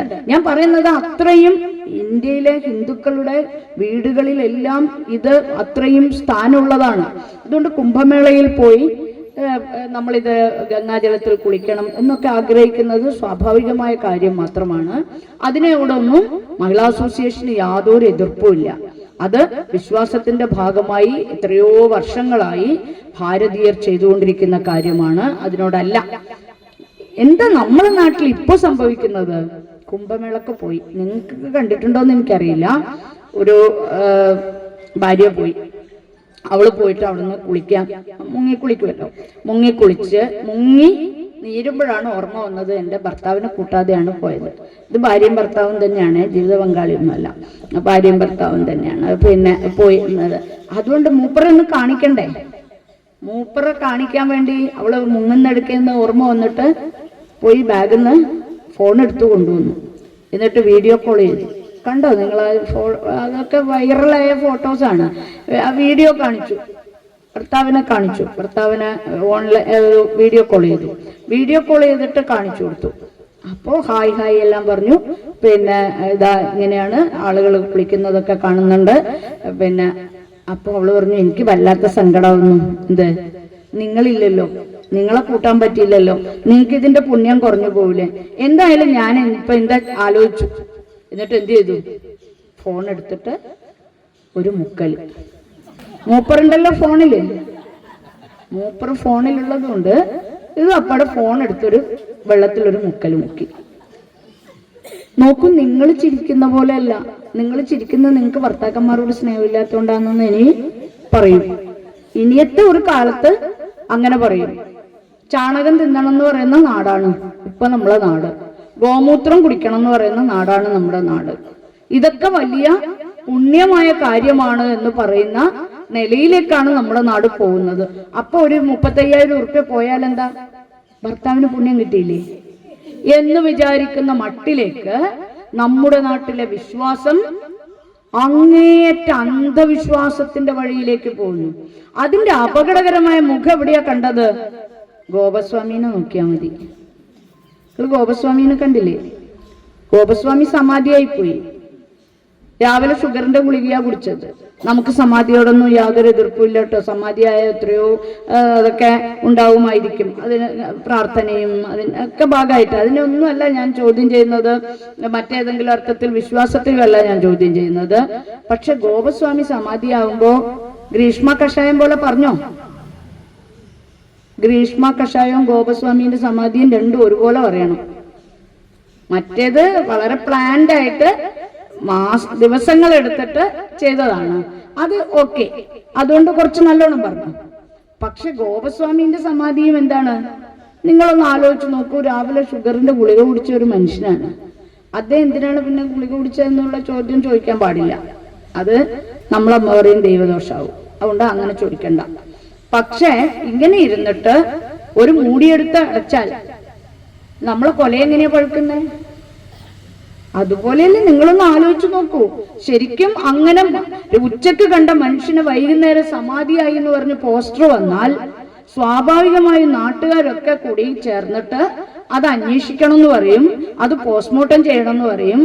പോസ്റ്റ്മോർട്ടം ചെയ്യണം എന്ന് പറഞ്ഞിട്ടില്ലെങ്കിൽ ഇതൊരു തന്ത്രാവും. ഇത് പിന്നെ നാളെ മുതൽ അമ്മമാരും സമാധിയാവും, അച്ഛനും സമാധിയാവും, മക്കളും സമാധിയാവും. നമ്മളെ നാട് അങ്ങേയറ്റം വൃത്തികെട്ട് പോകുന്ന ഒരു കാലത്താണ് നാം ജീവിക്കുന്നത്. അതുകൊണ്ട് അന്വേഷിക്കണം എന്ന് പറഞ്ഞു, പോസ്റ്റ്മോർട്ടം ചെയ്യണം എന്ന് പറഞ്ഞു, ചെയ്യാൻ വേണ്ടി തീരുമാനിച്ചു. പോലീസ് വന്നപ്പോ അപ്പൊ അവിടെ വിശ്വാസത്തിന്റെ പ്രശ്നമായി. നോക്കണം, നിങ്ങൾ ആലോചിച്ച് നോക്കണം. ഇതെന്താണ് നമ്മുടെ നാട്ടിൽ സംഭവിക്കുന്നത്? രാഹുൽ ഈശ്വർ ചർച്ച, അത് ഹിന്ദുക്കളുടെ അല്ലെന്നേ. ഇത് ഹിന്ദുമത വിശ്വാസവുമായി ഒരു ബന്ധവുമില്ലാത്ത കാര്യമാണ്. വിശ്വാസം വേറെയാണ്, ഭക്തി വേറെയാണ്. ഇതെന്താണ്? ഇത് അന്ധവിശ്വാസമാണ്, ഇത് കൊലപാതകമാണ് എന്ന് പറയാൻ ഇപ്പോഴും നമുക്ക് കഴിയുന്നില്ല എന്ന് വന്നാൽ നമുക്കൊരു പേടിയാണ്. ദൈവം ഇങ്ങനെയൊന്നും ആരും ഒന്നും ചെയ്യില്ല. തെറ്റ് ചെയ്താൽ അത് ചോദ്യം ചെയ്താൽ ഒരു ദൈവവും നമ്മളെ ചോദ്യം ചെയ്യില്ല എന്നെങ്കിലും മനസ്സിലാക്കാനുള്ള ത്രാണി നമുക്കില്ലാതെ പോകുമ്പോൾ അത് കേരളം ചെന്നെത്തുന്ന അപകടകരമായ പ്രവണത എന്താണ് എന്നതാണ് അവിടെയാണ് കേരളത്തെ വർഗീയവൽക്കരിക്കാനുള്ള ശ്രമങ്ങൾ ആരംഭിക്കുന്നു എന്ന് പറയുന്നത്. എങ്ങനെയാ വർഗീയവൽക്കരണം?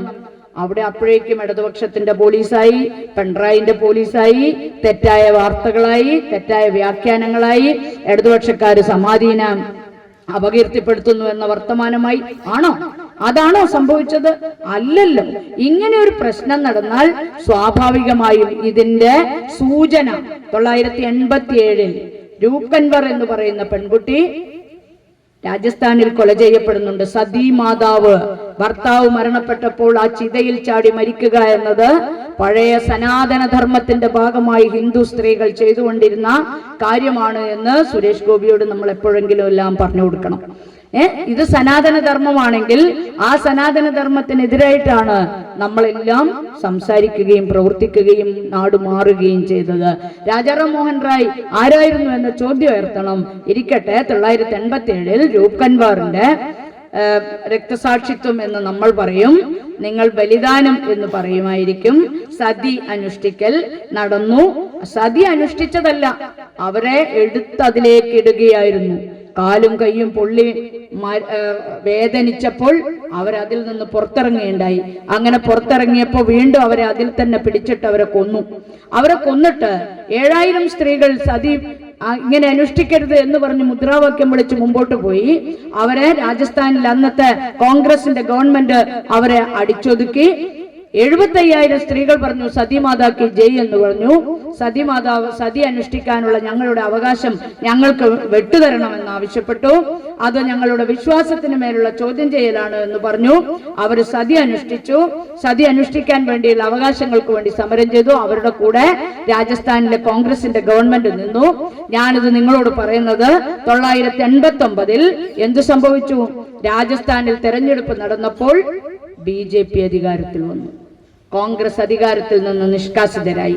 എന്താ കാര്യം? 75,000 സ്ത്രീകളെ ഭക്തിയുടെയും വിശ്വാസത്തിന്റെയും പേരിൽ മുമ്പോട്ട് കൊണ്ടുപോയത് സംഘപരിവാരമായിരുന്നു. അവരാണ് നേതൃത്വം കൊടുത്തത്. കോൺഗ്രസ് എന്ത് പറഞ്ഞു? ഞങ്ങൾ വിശ്വാസികളുടെ കൂടെയാണ്. അത് വിശ്വാസമായിരുന്നില്ല, അതൊരു പെൺകുട്ടിയെ കൊലക്ക് കൊടുക്കലായിരുന്നു എന്ന യുക്തിബോധം ഉയർത്തിപ്പിടിക്കാൻ പോലും പരാജയപ്പെട്ടു പോയ കോൺഗ്രസിന്റെ B ടീമായി BJP മാറുകയും BJP 989 തെരഞ്ഞെടുപ്പിൽ അധികാരത്തിൽ വരികയും ചെയ്തത് ഇന്ത്യയുടെ ചരിത്രമാണ്. ഇന്നിപ്പോൾ നമുക്കറിയാം, 2 സീറ്റിൽ നിന്ന് 87 സീറ്റിലേക്കും അതിൽ നിന്ന് 180 സീറ്റിലേക്കും 280 സീറ്റിലേക്കും ഇന്ത്യയിൽ BJP നടന്നെടുത്തത് എങ്ങനെയാണ്? ആസ്പത്രി ഉണ്ടാക്കിയിട്ടാണോ? സ്കൂൾ ഉണ്ടാക്കിയിട്ടാണോ? റോഡ് ഉണ്ടാക്കിയിട്ടാണോ? ആളുകൾക്ക് മരുന്ന് വാങ്ങി കൊടുത്തിട്ടാണോ? നമ്മുടെ നാട്ടിൽ നല്ല വീട് വെച്ചു കൊടുത്തിട്ടാണോ? കൃഷിഭൂമി കൃഷിക്കാരന് കൊടുത്തിട്ടാണോ? ഏത് ക്ഷേമ പ്രവർത്തനം നടത്തിയിട്ടാണ്? സാമൂഹ്യക്ഷേമ പെൻഷൻ 1600 കൊടുത്തിട്ടാണോ BJP ഇന്ത്യയിൽ ഭരിക്കുന്നത്? അല്ല. പിന്നെയോ? വിശ്വാസത്തെ വർഗീയവൽക്കരിച്ച് രാഷ്ട്രീയവൽക്കരിക്കുന്ന പുതിയ തന്ത്രങ്ങൾ നാം 990-കൾ മുതൽ ഇങ്ങോട്ട് ഇന്ത്യ രാജ്യത്ത് നാം സാക്ഷ്യം വഹിച്ചുകൊണ്ടിരിക്കുന്നു. ഓരോ തെരഞ്ഞെടുപ്പും അടുത്തു വരുമ്പോൾ അയോധ്യയുടെ പേര് പറയാൻ വേണ്ടി BJP-ക്കാർ മുന്നോട്ട് വരുന്നു. ഈ വിശ്വാസവൽക്കരണം, ഈ വർഗീയവൽക്കരണം, ഈ രാഷ്ട്രീയവൽക്കരണം ഇത് തിരിച്ചറിയാൻ നമുക്ക് കഴിയുന്നില്ലെങ്കിൽ നമ്മുടെ നാടും അപകടത്തിന്റെ പടുകുഴിയിലേക്ക് പോകാൻ ഇങ്ങനെ ഒരുങ്ങി നിൽക്കുന്ന വിധത്തിൽ വലതുപക്ഷവൽക്കരിക്കുന്നുണ്ട്. അതിനെ തടഞ്ഞു നിർത്തിയത് കേരളത്തിലെ ഇടതുപക്ഷമാണ്. നിങ്ങൾക്ക് ഓർമ്മയില്ലേ? കഴിഞ്ഞ തെരഞ്ഞെടുപ്പിൽ, നിയമസഭാ തെരഞ്ഞെടുപ്പിൽ ഒരു കുഞ്ഞുടുപ്പും കൊണ്ടാണ് ധർമ്മടം മണ്ഡലത്തിലേക്ക് ഒരു സ്ത്രീ വന്നത്. വാളയാർ അമ്മ എന്നവരെ പേരിട്ട് അവരുടെ ഫോട്ടോയും പോസ്റ്ററും വെച്ചിട്ട് നമ്മുടെ നാട്ടിൽ, ഞാൻ ആ മണ്ഡലത്തിന്റെ തൊട്ടിലാണ് ജോലി ചെയ്യുന്നത്, ആ മണ്ഡലത്തിലുടനീളം CR നീലകണ്ഠനും ഇടതുപക്ഷ വിരുദ്ധരായ സകലമാന മുന്നണികളും BJP-യും കോൺഗ്രസും ലീഗും SDPI-യും സകലമാന കക്ഷികളും എല്ലാം ഒരുമിച്ച് നിന്നിട്ട് അവരെന്താ പറഞ്ഞത്? ഒരു കുഞ്ഞുടുപ്പിനെ കാണിച്ചിട്ട് ഇതാ ഒരു അമ്മയ്ക്ക് നീതി വേണം, 2 പെൺമക്കളുടെ കൊലപാതകം അന്വേഷിക്കണം, കേരളത്തിലെ പോലീസ് പക്ഷപാതപരമായി പെരുമാറുന്നു, പിണറായിയുടെ പോലീസ് നീതി കാണിക്കുന്നില്ല, അതുകൊണ്ട് അവരെ CBI അന്വേഷണത്തിന് വിട്ടു. CBI അന്വേഷണത്തിന് അവർ പറഞ്ഞ ഉടനെ തന്നെ വിട്ടു കേട്ടോ, കാരണം ഇനി അതിന്റെ കുഴപ്പം വേണ്ട. പക്ഷേ ആ കുഞ്ഞുടുപ്പ് കാണിച്ച് പിണറായിക്കെതിരെ മത്സരിക്കാനാണ് അവർ വന്നത്.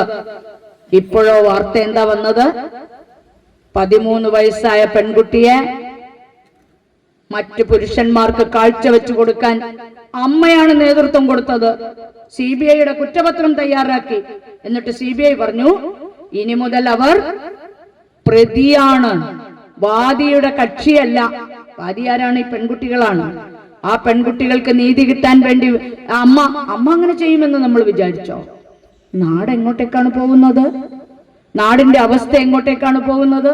നാം മാതൃത്വത്തെ കുറിച്ച് പഠിച്ചത് എങ്ങനെയാണ്? അല്ലേ? ഇടശ്ശേരിയുടെ പൂതപ്പാട്ട് നമ്മൾ കേട്ടിട്ടുണ്ട്, നമ്മൾ പാടിയിട്ടുണ്ട്. നമ്മൾ എത്ര മനോഹരമായി നമ്മുടെ കുട്ടികൾക്ക് ആ കഥ പറഞ്ഞു കൊടുത്തിരിക്കുന്നു. എനിക്കിപ്പോഴും ഓർമ്മയുണ്ട്, എൻ്റെ കുട്ടികൾ ചെറുപ്പത്തിൽ പറയും, അമ്മ അതൊന്നും കൂടി പറഞ്ഞോളൂ എന്ന് പറയും. ഇതിലും വലിയതാണ് എന്റെ പൊന്നോമന, അതിനെ തരികന്റെ പൂതമേനി എന്ന് പറഞ്ഞിട്ട് 2 കണ്ണും പറിച്ചെടുത്ത് ഇലയിൽ വെച്ചിട്ട് പൂതത്തിന് കൊടുക്കുകയാണ്. നങ്ങേമ എന്ന് പറയുന്ന സ്ത്രീ പൂതത്തിന്റെ മുന്നിൽ വെച്ചു കൊടുക്കുകയാണ്. എന്നിട്ട് പറയാണ്, ഇതിലും വലിയതാണ് എന്റെ പൊന്നോമന, അതിനെ തരികന്റെ പൂതമേനി. അപ്പോ ഈ പൊന്നും പണങ്ങളും കിഴികെട്ടി തന്നിടാം, പുന്നാര കുഞ്ഞിനെ എനിക്ക് തരുമെന്ന് പൂതം പറയുമ്പോഴാണ് കണ്ണ് 2ഉം പറിച്ചെടുത്ത് കൊടുത്തിട്ട് പറഞ്ഞത്. ഇപ്പോഴോ വാളയാറിലെ കേസുകളും വിധികളും വന്നു ചേരുമ്പോൾ, നമുക്ക് വിധി വന്നിട്ടില്ല, വിചാരണയാണ്. വന്നു ചേരുമ്പോൾ, അതിന്റെ റിപ്പോർട്ട് വന്നു ചേരുമ്പോൾ പാലക്കാടുള്ള മഹിളാ അസോസിയേഷന്റെ പ്രവർത്തകരോട് ഞങ്ങൾ അന്ന് ചോദിച്ചിരുന്നു എന്താണ് സംഭവിച്ചത്. അപ്പൊ അവര് പറഞ്ഞു, അത് നമുക്ക് ഇടപെടാൻ പറ്റുന്നതല്ല, ആ സ്ത്രീയുടെ ഭാഗത്ത് ന്യായമുണ്ടെന്ന് നമുക്ക് പറയാൻ പറ്റില്ല. പക്ഷേ ന്യായമില്ല എന്ന് പറഞ്ഞാൽ എന്താവും? മനോരമയ്ക്ക്, മാതൃഭൂമിക്ക്, ഏഷ്യാനെറ്റിന്, റിപ്പോർട്ടറിന് എല്ലാവർക്കും എന്താവും? ഹാലിളകും. എന്നിട്ട് പറയും മഹിളാ അസോസിയേഷൻ സ്ത്രീകൾക്കെതിരാണ്. ആ ഒരു അമ്മയുടെ ന്യായത്തിനു വേണ്ടി നിന്നില്ല. വലിയ തോതിൽ വർത്തമാനം പറയും. ഒന്നും മിണ്ടാൻ പറ്റാത്ത അവസ്ഥയിലേക്ക് നാടിനെ കൊണ്ടുപോവുകയും തെറ്റായ വഴികളിലേക്ക് സമൂഹത്തെ കൊണ്ടുപോവുകയും ചെയ്യുന്ന രീതികൾ നമ്മുടെ നാട്ടിലും വന്നു ചേരുന്നു.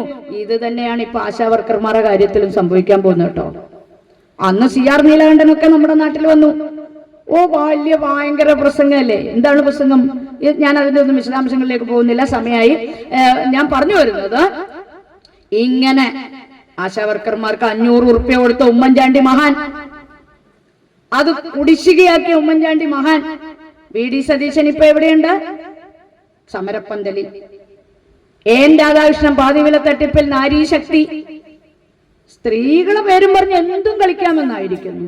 നാരീശക്തി എന്നുള്ള പേരും വെച്ചിട്ട് പാതി വില അടച്ച സ്കൂട്ടർ കിട്ടുമെന്ന് പറഞ്ഞു. വലിയ ചെയിൻ തട്ടിപ്പ് നമ്മുടെ നാട്ടിലൊക്കെ പാവം സ്ത്രീകള് വിചാരിച്ചു പകുതി വിലക്ക് കുറെയൊക്കെ കൊടുക്കുകയും ചെയ്തു. കൊടുത്തപ്പോ ശരി നമുക്കും കിട്ടുമെന്ന് വിചാരിച്ചു. നിങ്ങൾ ആരും കണിഞ്ഞു പോയിട്ടില്ലാന്ന് തോന്നുന്നു, നമ്മുടെ നാട്ടിലെല്ലാം ഉണ്ട് കണിഞ്ഞ് ഒരുപാട് ആള്. പിന്നെ AN രാധാകൃഷ്ണൻ, അയാളാണ് ഇതിന്റെ ഏറ്റവും മുഖ്യ ശില്പി എന്നിപ്പോ പറയുന്നു. AN Radhakrishnan സമരപ്പന്തലിലുണ്ട്, VD Satheesan സമരപ്പന്തലിലുണ്ട്, ലീഗുകാരുണ്ട്, SDPIക്കാരുണ്ട്, SUCIക്കാരുണ്ട്. എല്ലാവരും ചേർന്നിട്ട് ഇപ്പോ എല്ലാവർക്കും എന്താണ്? ആശാവർക്കർമാരോട് വലിയ സ്നേഹം ഉണ്ടാവുന്നു. ആരാ ആശാവർക്കർമാരോട് സ്നേഹമില്ലാത്ത കൂട്ടർ? ഒരേ ഒരാളെ ഉള്ളൂ. ആരാ? നമ്മളാരാ? 500 ഉറുപ്പ്യ മാത്രം കിട്ടിയിരുന്ന കാലത്ത് 1000 വേണമെന്നും 2000 വേണമെന്നും 3000 വേണമെന്നും 7000ത്തിലേക്കും കൊണ്ടുവരാൻ പ്രയത്നിച്ച മഹിളാ അസോസിയേഷനും ഇടതുപക്ഷ ജനാധിപത്യ മുന്നണിയും മോശക്കാർ. പിന്നെയോ 500 അപ്പുറത്തേക്ക് വർദ്ധിപ്പിക്കാത്ത, ഇപ്പോഴും കേന്ദ്ര ഗവൺമെന്റ് 3000-ന് അപ്പുറത്തേക്ക് കൊടുക്കാത്ത, ഓണറേറിയം വർദ്ധിപ്പിക്കേണ്ടത് അവരാണ്. ആശാ സ്കീം എന്ന് പറയുന്നത് കേന്ദ്ര ഗവൺമെന്റിന്റെ സ്കീമാണ്. അവരൊന്ന് വർദ്ധിപ്പിക്കട്ടെ എന്നല്ല. BJPക്കാർ സമരത്തിന് ഐക്യദാർഢ്യം പ്രകടിപ്പിച്ചിട്ട് നമ്മുടെ നാട്ടിലൊക്കെ പൊതുയോഗം നടത്തുന്നു. നോക്കൂ, ഇതൊക്കെ ആടിനെ പട്ടിയാക്കുന്ന രീതി മാത്രമല്ല, ഇതൊക്കെ നമ്മുടെ നാടിനെ വർഗീയവൽക്കരിക്കാനുള്ള പുതിയ ശ്രമങ്ങൾ ആരംഭിക്കുകയാണ്. ഏതൊക്കെ വഴികളിലൂടെ കടന്നു വരാൻ കഴിയുമെന്ന് ആലോചിക്കുകയാണ്. തെറ്റായ രീതിയിലേക്ക് ജനങ്ങളെ ബോധ്യപ്പെടുത്താനുള്ള ശ്രമങ്ങളാണ് നമ്മുടെ നാട്ടിലെല്ലാം നടന്നുകൊണ്ടിരിക്കുന്നത്. ഇടതുപക്ഷത്തിനെതിരെ ഏത് വടി കിട്ടും? അത് വടിയില്ലെങ്കിൽ വടി ഉണ്ടാക്കിയടിക്കാൻ ആലോചിക്കുന്നവരായി കേരളത്തിലെ എല്ലാ വിഭാഗം ആളുകളും ഒരുമിച്ച് അണിനിരക്കാൻ ശ്രമിക്കുമ്പോൾ നമ്മുടെ കയ്യിൽ എന്തേ ഉള്ളൂ? നമ്മുടെ കയ്യിൽ സത്യസന്ധതയുണ്ട്, നമ്മുടെ കയ്യിൽ ആത്മാർത്ഥതയുണ്ട്, നമ്മുടെ കയ്യിൽ കേരളത്തെ ചുവപ്പിച്ച ചരിത്രം എന്ന് പറയുന്നത് കേരളത്തെ നേരെയാക്കിയ ചരിത്രമാണ്.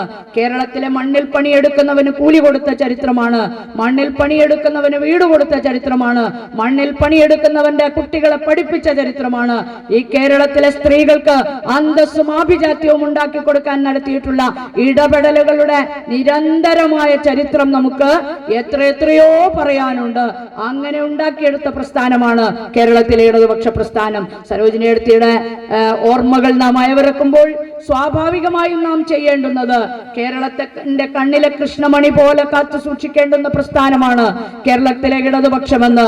ആ ഇടതുപക്ഷം ഉണ്ടായതുകൊണ്ടാണ് കുടുംബശ്രീ പ്രസ്ഥാനം ലോകത്തിന് തന്നെ മാതൃകയായി കേരളത്തിൽ ഇങ്ങനെ ബീജാവാപം ചെയ്തത് എന്നും കേരളത്തിൽ ഇങ്ങനെ പടർന്നു പന്തലിച്ചത് എന്നും സർക്കാരിന്റെ സഹായത്തോടു കൂടിയുള്ള പ്രവർത്തനങ്ങൾ ആരംഭിച്ചത് എന്നും ഒക്കെ നമുക്കിപ്പോൾ മനസ്സിലാക്കാൻ വേണ്ടി കഴിയും. കേരളത്തിലെ സ്ത്രീകൾക്ക് ഇന്ത്യയിൽ 65 വയസ്സ് മാത്രം ആയുസ് ഉണ്ടാകുമ്പോൾ കേരളത്തിലെ സ്ത്രീകൾക്ക് 76 വയസ്സ് ആയുസ്.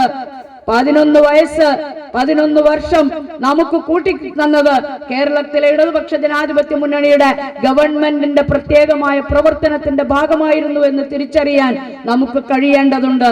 നമ്മുടെ ആയുസ് വർദ്ധിപ്പിക്കുന്നത്, നമ്മുടെ ആരോഗ്യം വർദ്ധിപ്പിക്കുന്നത്, നമ്മുടെ ജീവിതത്തിൽ മെച്ചപ്പെടുത്തുന്നത് ഒക്കെ കേരളത്തിലെ ഓരോ ഘട്ടത്തിലും അധികാരത്തിൽ വന്ന ഇടതുപക്ഷ ജനാധിപത്യ മുന്നണിയുടെ ഏറ്റവും കൃത്യമായ ഇടപെടലുകൾ കൊണ്ടുകൂടിയായിരുന്നു എന്ന് മനസ്സിലാക്കാൻ, അതിന്റെ പ്രവർത്തനങ്ങൾ സംഘടിപ്പിക്കുവാൻ നമുക്ക് കഴിയേണ്ടതുണ്ട്. മറ്റൊന്ന്, സരോജിനി എടുത്തിയുടെ ഓർമ്മകൾ അയവിറക്കുമ്പോൾ നമ്മുടെ മുന്നിലേക്ക് വലിയ ഉത്തരവാദിത്വം വന്നു ചേരുന്നു. മദ്യത്തിന്റെയും മയക്കുമരുന്നിന്റെയും ലോകത്തേക്ക് നമ്മുടെ നാട് മെല്ലെ മെല്ലെ മെല്ലെ പോകുന്നുണ്ടോ? നേരത്തെ സ്ത്രീകളുടെ യോഗം വിളിച്ചിട്ട് മദ്യത്തിന്റെ കുഴപ്പം പറയുമ്പോൾ അവർ പറയും, എല്ല മോളെ ഇത് നമ്മളോട് എന്തിനാ നീ പറയുന്നു, നമ്മളാ കുടിക്കുന്നു. ഇപ്പൊ അങ്ങനെ പറയാൻ പറ്റുവാ? നിങ്ങൾ ആലോചിച്ച് നോക്കൂ. പെൺകുട്ടികളും കൂടി ഇതിന്റെ അടിമകളായി തീരുന്നു. പെൺകുട്ടികളെ കാരിയർമാരാക്കി തീർക്കുന്നു.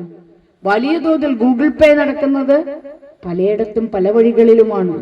സാധനത്തിന് പൈസ നിങ്ങൾ ഇങ്ങനെ കൊടുക്കൊന്നും വേണ്ട, നിങ്ങൾ വാങ്ങിക്കുന്നത് കാണുന്നില്ല. നമ്മുടെ ആൺകുട്ടികളും പെൺകുട്ടികളും ഇതിന് വിധേയരാകുന്നു. വലിയ അപകടകരമായ പ്രവണതകൾ സമൂഹത്തിൽ വർദ്ധിച്ചു വരുന്നു.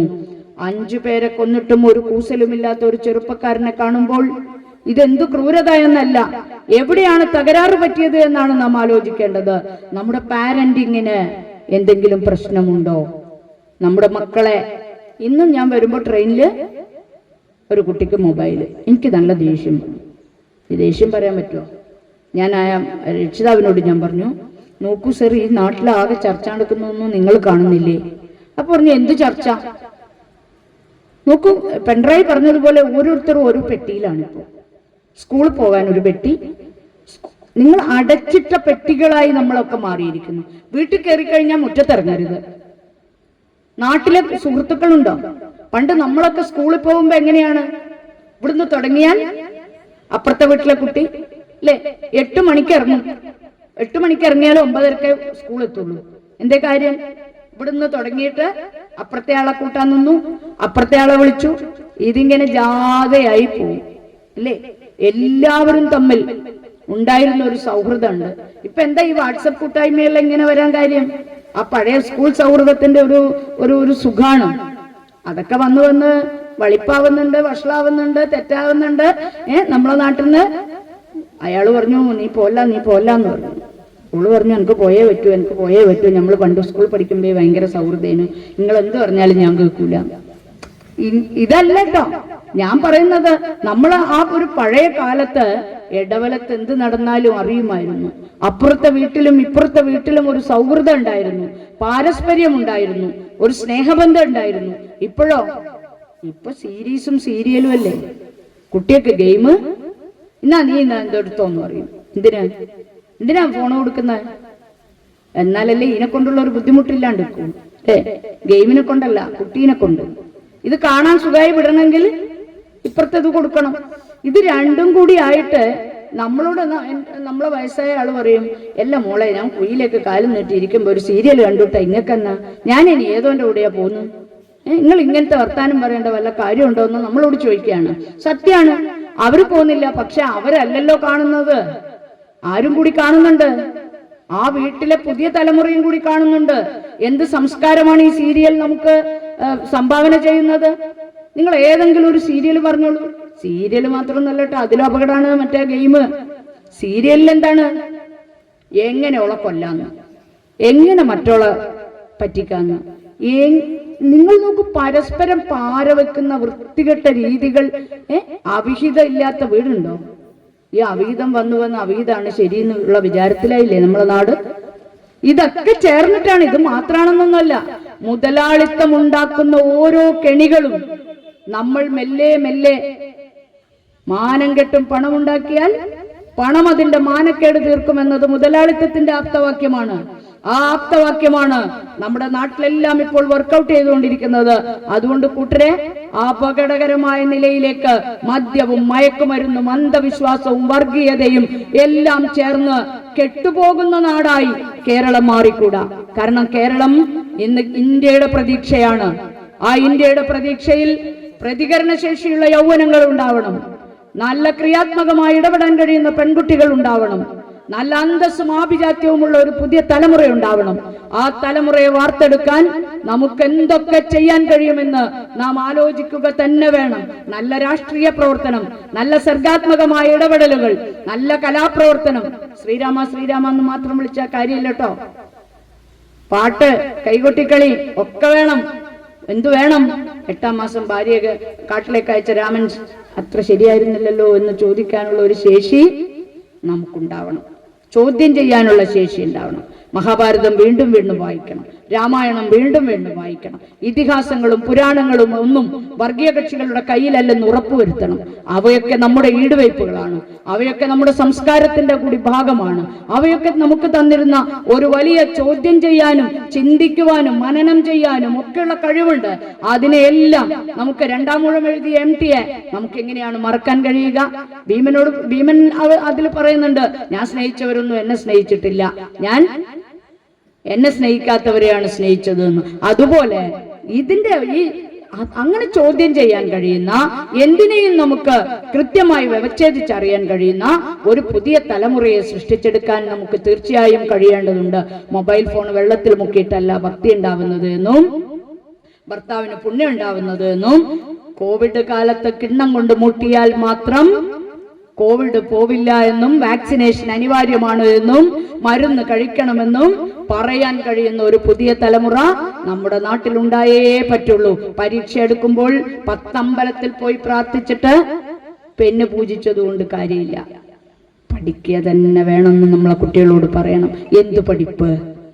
പഠിക്കുമ്പോൾ എല്ലാം പഠിക്കാൻ കഴിയണം, വരികൾക്കിടയിൽ വായിക്കാൻ കഴിയണം, പഴയ കവിതകൾ, പഴയ കഥകൾ, ഇതൊക്കെ വായിക്കാനും അറിയാനും കുട്ടികളോട് ഒത്തിരുന്ന് 2 വർത്തമാനം പറയാനും നമുക്ക് കഴിയുന്നില്ലെങ്കിൽ നമ്മുടെ നാട് കടലെടുത്തു പോകും. അങ്ങനെ ആയിക്കൂടാ. മദ്യത്തിനും മയക്കുമരുന്നിനും എതിരായുള്ള പോരാട്ടങ്ങൾ കേരളത്തിലെ പുരോഗമന പ്രസ്ഥാനങ്ങൾ ഏറ്റെടുത്തിട്ടുണ്ട്. ആ പുരോഗമന പ്രസ്ഥാനങ്ങൾ അത് ഏറ്റെടുക്കുമ്പോൾ തീർച്ചയായും സരോജിനി എഴുത്തിയുടെ പ്രസ്ഥാനത്തിന് അടങ്ങി നിൽക്കാൻ കഴിയില്ല.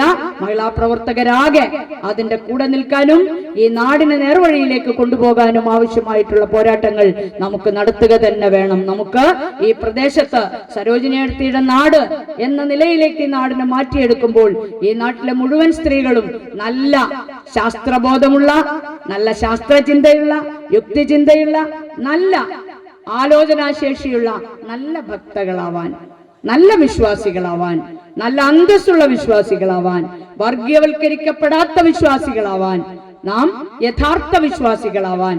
നോക്കൂ, ഗുരുവായൂരമ്പലത്തിൽ മണിയടിച്ച് ഗുരുവായൂരപ്പനെ തുകിലുണർത്തിയത് സഖാവ് P. കൃഷ്ണപിള്ളയായിരുന്നു. അപ്പൊ കൃഷ്ണപിള്ളയുടെ പുറത്തേക്ക് അടി വന്നു വീഴുമ്പോ കൃഷ്ണപിള്ള പറഞ്ഞു, ഉശിരുള്ള നായര് മണിയടിക്കും, ഇലനക്കി നായര് പുറത്തടിക്കും. നിങ്ങൾ ആരാണ് എന്ന് നായന്മാരുടെ കാര്യമല്ല കേട്ടോ പറഞ്ഞത്. ഇനിയിപ്പൊ ജാതി പറഞ്ഞു എന്ന് പറയണ്ട, അന്ന് അത് പറഞ്ഞതാണ്. ഇപ്പോ ജാതീയാടിസ്ഥാനത്തിൽ ജനങ്ങളെ സംഘടിപ്പിക്കാൻ ജാതീയ സംഘടനകൾ അതിനെയെല്ലാം മാറ്റി നിർത്തിയിട്ട് മനുഷ്യരുടെ സംഘടന ഉണ്ടാക്കിയ നാടാണിത്. ആ നാടിനെയാണ് എനിക്ക് അടുത്ത ജന്മം നമ്പൂരി ആവണമെന്ന് ഒരു കേന്ദ്രമന്ത്രി ആകുന്നതിന് മുമ്പാണ് പറഞ്ഞതെങ്കിലും എന്തിനാണ് നമ്പൂതിരി ആവുന്നത് എന്ന ചോദ്യമെങ്കിലും ചോദിക്കാൻ തീർച്ചയായും കൂട്ടരെ നമുക്ക് കഴിയണം. നമുക്കും ഒരു നമ്പൂരി ഉണ്ടായിരുന്നു. ആ നമ്പൂതിരിയാണ് 500 പറ നെല്ല് ഭാരവും പാട്ടവുമായി കെട്ടിയിട്ട് വായിൽ വെള്ളിക്കരണ്ടിയുമായി ജനിച്ച മനുഷ്യൻ. നമ്പൂതിരിയെ മനുഷ്യനാക്കി തീർക്കാൻ 943 ഓങ്ങല്ലൂർ പ്രസംഗം കൂടി പറഞ്ഞ് ഞാൻ അവസാനിപ്പിക്കാം. അന്ന് പൂണൂലെല്ലാം അഴിച്ച് കത്തിച്ച് നമ്പൂതിരിമാർ യോഗക്ഷേമ സഭയുടെ നേതൃത്വത്തിൽ എല്ലാവരും കൂടി ഇരുന്നിട്ട് അത് കത്തിച്ചിട്ട് കടലാസിൽ കെട്ടിയിട്ട് ഓങ്ങല്ലൂർ നമ്പൂതിരിക്ക് അയച്ചു കൊടുത്തിട്ട് ഒരു പ്രസ്താവന നടത്തുന്നുണ്ട് EMS. അന്ന് സ്ത്രീകളും അവിടെയുണ്ട്.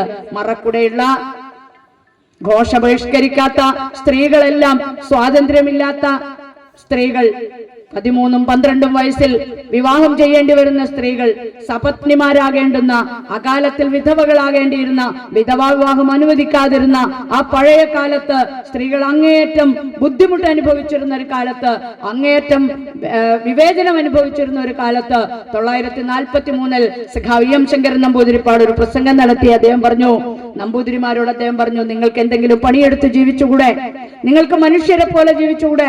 നിങ്ങൾ ഈ വാരത്തിന്റെയും പാട്ടത്തിന്റെയും പൂജയുടെയും പിന്നാലെ പോയിട്ട് മനുഷ്യരാവാതിരിക്കാൻ പറ്റുമോ?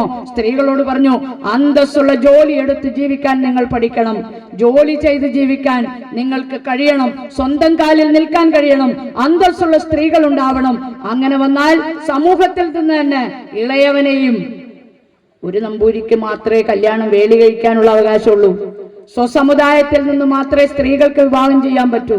എന്ന് വെച്ചാൽ ഒരാൾക്ക് 10 സ്ത്രീകളെ കല്യാണം കഴിക്കേണ്ടി വരും, 20 സ്ത്രീകളെ കല്യാണം കഴിക്കേണ്ടി വരും. സപത്നിമാരുടെ സങ്കടങ്ങൾ ലളിതാംബികാന്തർജനത്തിന്റെ പുസ്തകങ്ങളിലൊക്കെ നിങ്ങൾ വായിച്ചാൽ മനസ്സിലാകും. ഞാൻ അത് പറയുന്നത് ആദ്യവരോട് പറഞ്ഞത്, നിങ്ങൾ അതിൽ നിന്ന് കുതറി മാറുക. പുതിയൊരു ലോകമുണ്ട്, പുതിയൊരു കാലമുണ്ട്, പുതിയൊരു പ്രഭാതമുണ്ട്. ആ പ്രഭാതത്തിലേക്ക് നിങ്ങൾ മെല്ലെ നടന്നെടുക്കുക. നമ്പൂതിരിയെ മനുഷ്യനാക്കിയ നാടാണിത്. ആ നമ്പൂതിരിയെ മനുഷ്യനാക്കിയ നാട്ടിൽ പുതിയ ആളുകൾ പറയുന്നു, എനിക്ക് നമ്പൂതിരിയാവണം. ജാത്യാചാരങ്ങൾ നടത്താൻ തലയിൽ നിന്ന് ബ്രാഹ്മണനും, കൈകളിൽ നിന്ന് ക്ഷത്രിയനും, അരക്കെട്ടിൽ നിന്ന് വൈശ്യനും, പാദത്തിൽ നിന്ന് ശൂദ്രനും ഉണ്ടായിട്ട് ഈ നാനാജാതികൾ അല്ല, ചാതുർവർണ്ണത്തിന്റെ ദുർവ്യവസ്ഥകൾ ഈ സമൂഹത്തിലാകെ അടിച്ചേൽപ്പിക്കുമ്പോൾ നമുക്ക് 64 അടി ദൂരെ മാറി നിന്നിട്ട് ദർശനം നടത്തേണ്ടി വരും. അമ്പലത്തിൽ 12 അടി ദൂരെ മാറി നിന്നിട്ട് ദർശനം നടത്തേണ്ടി വരും.